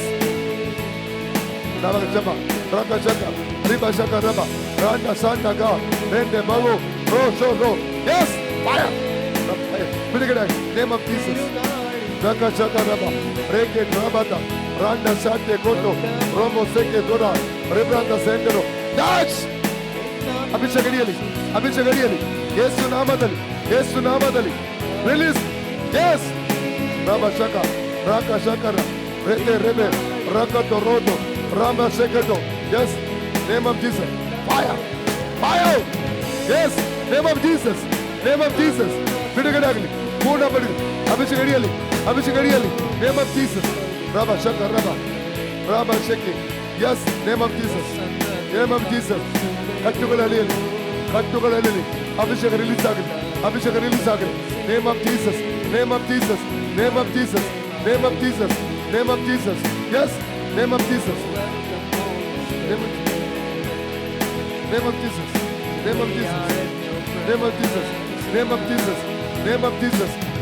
Jesus yes release ಅಭಿಷೇಕ ರಿಲೀಸ್ ಮಾಡ್ತಾರೆ ರೋಕೋ ರಬ ಲಂಬ ಶೇಬ್ರೆ ಬಾಬಾ ರಕ ಶಕ ಅನ್ನಕಾರ ಕಟ್ಟುಗಳ ಅಡಿಯಲ್ಲಿ ನೇಮ್ ಅಭಿಷೇಕ ಅಡಿಯಲ್ಲಿ ಯೇಸು ನಾಮದಲ್ಲಿ name of Jesus name of Jesus, name of Jesus. ಕಟ್ಟುಗಳು ಅಡಿಯಲ್ಲಿ, ಕಟ್ಟುಗಳು ಅಡಿಯಲ್ಲಿ, ಕಟ್ಟುಗಳು ಅಡಿಯಲ್ಲಿ ಅಭಿಷೇಕ ಬಿಡುಗಡೆ ಆಗಲಿ ಯೇಸುವಿನ ನಾಮದಲ್ಲಿ. In the name of Jesus. Yes ರೋಕೋ ಶೋಕೋ ರೋಬೋ ರೇಬೆ ರೇಬೆ ರೇಬೆ ರೋಕೋ ಶೋಕೋ ರಬ ಅರ್ಬ ಲಮಸೆಗೆ ರಾಧ ಶಂಡು ರೇಕೆಟು ರೇಬ್ರೆಟು ರೋಟು ರೇಬೆ ಶಂಡು. ಎಸ್ ರಾಕಟ ರಬ ರೇಕೆ ಟರ ಬಲ ಶಿಬ್ರ ತಲಂದ ಶಿಬ್ರೋಂತ ಲಬ್ರೋಂತೆ. Yes name of Jesus, name of Jesus, name of Jesus. ಅಭಿಷೇಕ ಹಿಡಿಯಲಿ, ಅಭಿಷೇಕ ಅನ್ಯ ಭಾಷೆ ಹೊರ ಹಿಡಿಯಲಿ ಯೇಸು ನಾಮದಲ್ಲಿ. ರೆಂಡೆ ಶೆಂಡೆ ಬಾಂಡೆ ರಾಕ ಟಾಟಾ ಬಾಟ ಬಾಬಾ ಶಿವ ರಬ. Yes fire. Yes yes yes yes yes ರಬ ಶಕ್ ರಕ ಶಕ ರಬ ರಾಕ ಶಕರ ರೆಂಡೆ ಶೆಂಡೆ ರೇಬೆಂಡೆ ಶೆಂಡೆ ರಾಂಡ ಶಕ. Name of Jesus, name of Jesus, name of Jesus, name of Jesus.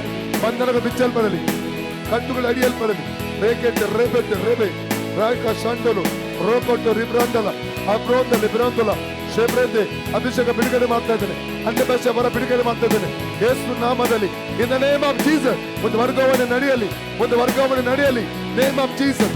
ಜಬ ಶಕ ರಬ ರಬ ಬಬ ಶಬ ರಬ ರಬ ಶಬ ರಬ ರಬ ರಬ ರಬ ರಬ ಆಯ ಓ ರಿಬ ಶಿಕ ರಕ ಶಕ ರಬ ರಬ ರಬ ರಡ ಶಂಡಲ ರೇಕೆ ಶೆಟ್ಟೆ ರಬ ರಕ ಡರಬ ರಿಬ್ರೆಂದೆ ಸಾಂಡ ರಬ. Yes touch Lord, touch Lord, touch ರೋಕೋ ಶೋಕೋ ರಬ ಶಬ ಅರಕ ಶಂಡಲ ರಾಂಡಲ ಶಂಡಲಿ ರಿಂದಲ ಶಂಡರ ಅಡ್ಡ ಕಡ್ಡ ರಬ ಶಬ್ರೋಂದಲ ಬ್ರೋಂದಲ. Touch Lord, fire. ರಕ ಶಕ ರಬ ಶಬ ರಬ. Hallelujah. Holy, holy, holy, holy, holy. Holy, holy, holy, holy, holy, holy. Jesus, holy Lord. Yeshua, holy, holy, holy, holy, holy, holy. Hallelujah. Thank you, Lord. Amen. ಎಷ್ಟು ಜನರು ಅಭಿಷೇಕ ಹೊಂದಿನ ಅನುಭವ ಆಗಿದೆ ಕೈ ಮೇಲೆತ್ತಿ. ಎಷ್ಟು ಜನರು ಅನ್ಯ ಭಾಷೆ ಬಿಡುಗಡೆ ಆಗಿದೆ ಕೈ ಮೇಲೆತ್ತಿ. ಎಷ್ಟು ಜನರಿಗೆ ಸೌಖ್ಯದ ಅನುಭವವಾಗಿದೆ ಕೈ ಮೇಲೆತ್ತಿ. ಸೌಖ್ಯದ ಅನುಭವ ಆಗಿದೆ. ಹಾಗೆ ಮುಂದೆ ಬಂದು ಸಾಕ್ಷಿ ಹೇಳಿ ದೇವರ ಮಹಿಮೆಗಾಗಿ. ಬೇಗ ಬೇಗ ಬನ್ನಿ.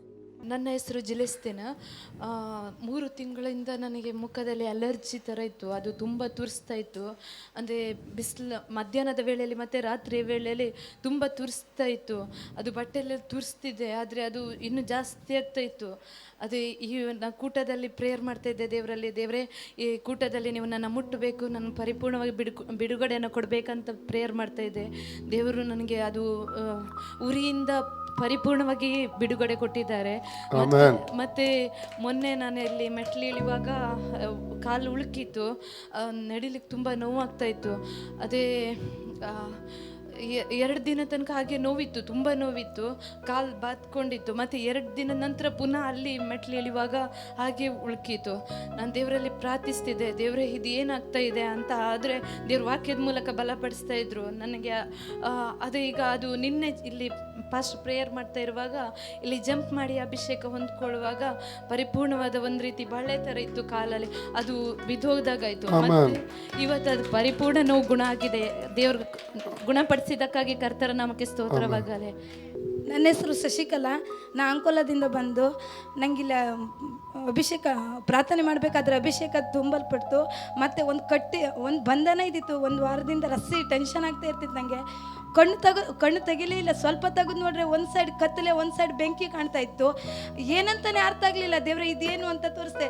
ಅದೊಂದು ಇಕ್ಕಟ್ಟಾದಂದರೆ ಅದು ಯಾವ ಬಂಧನ ಅಂದ್ರೆ ಮತ್ತೆ ಅದು ಹೇಳಲಿಕ್ಕಾಗಲ್ಲ, ಆ ಥರ ಬಂಧನದಲ್ಲಿತ್ತು.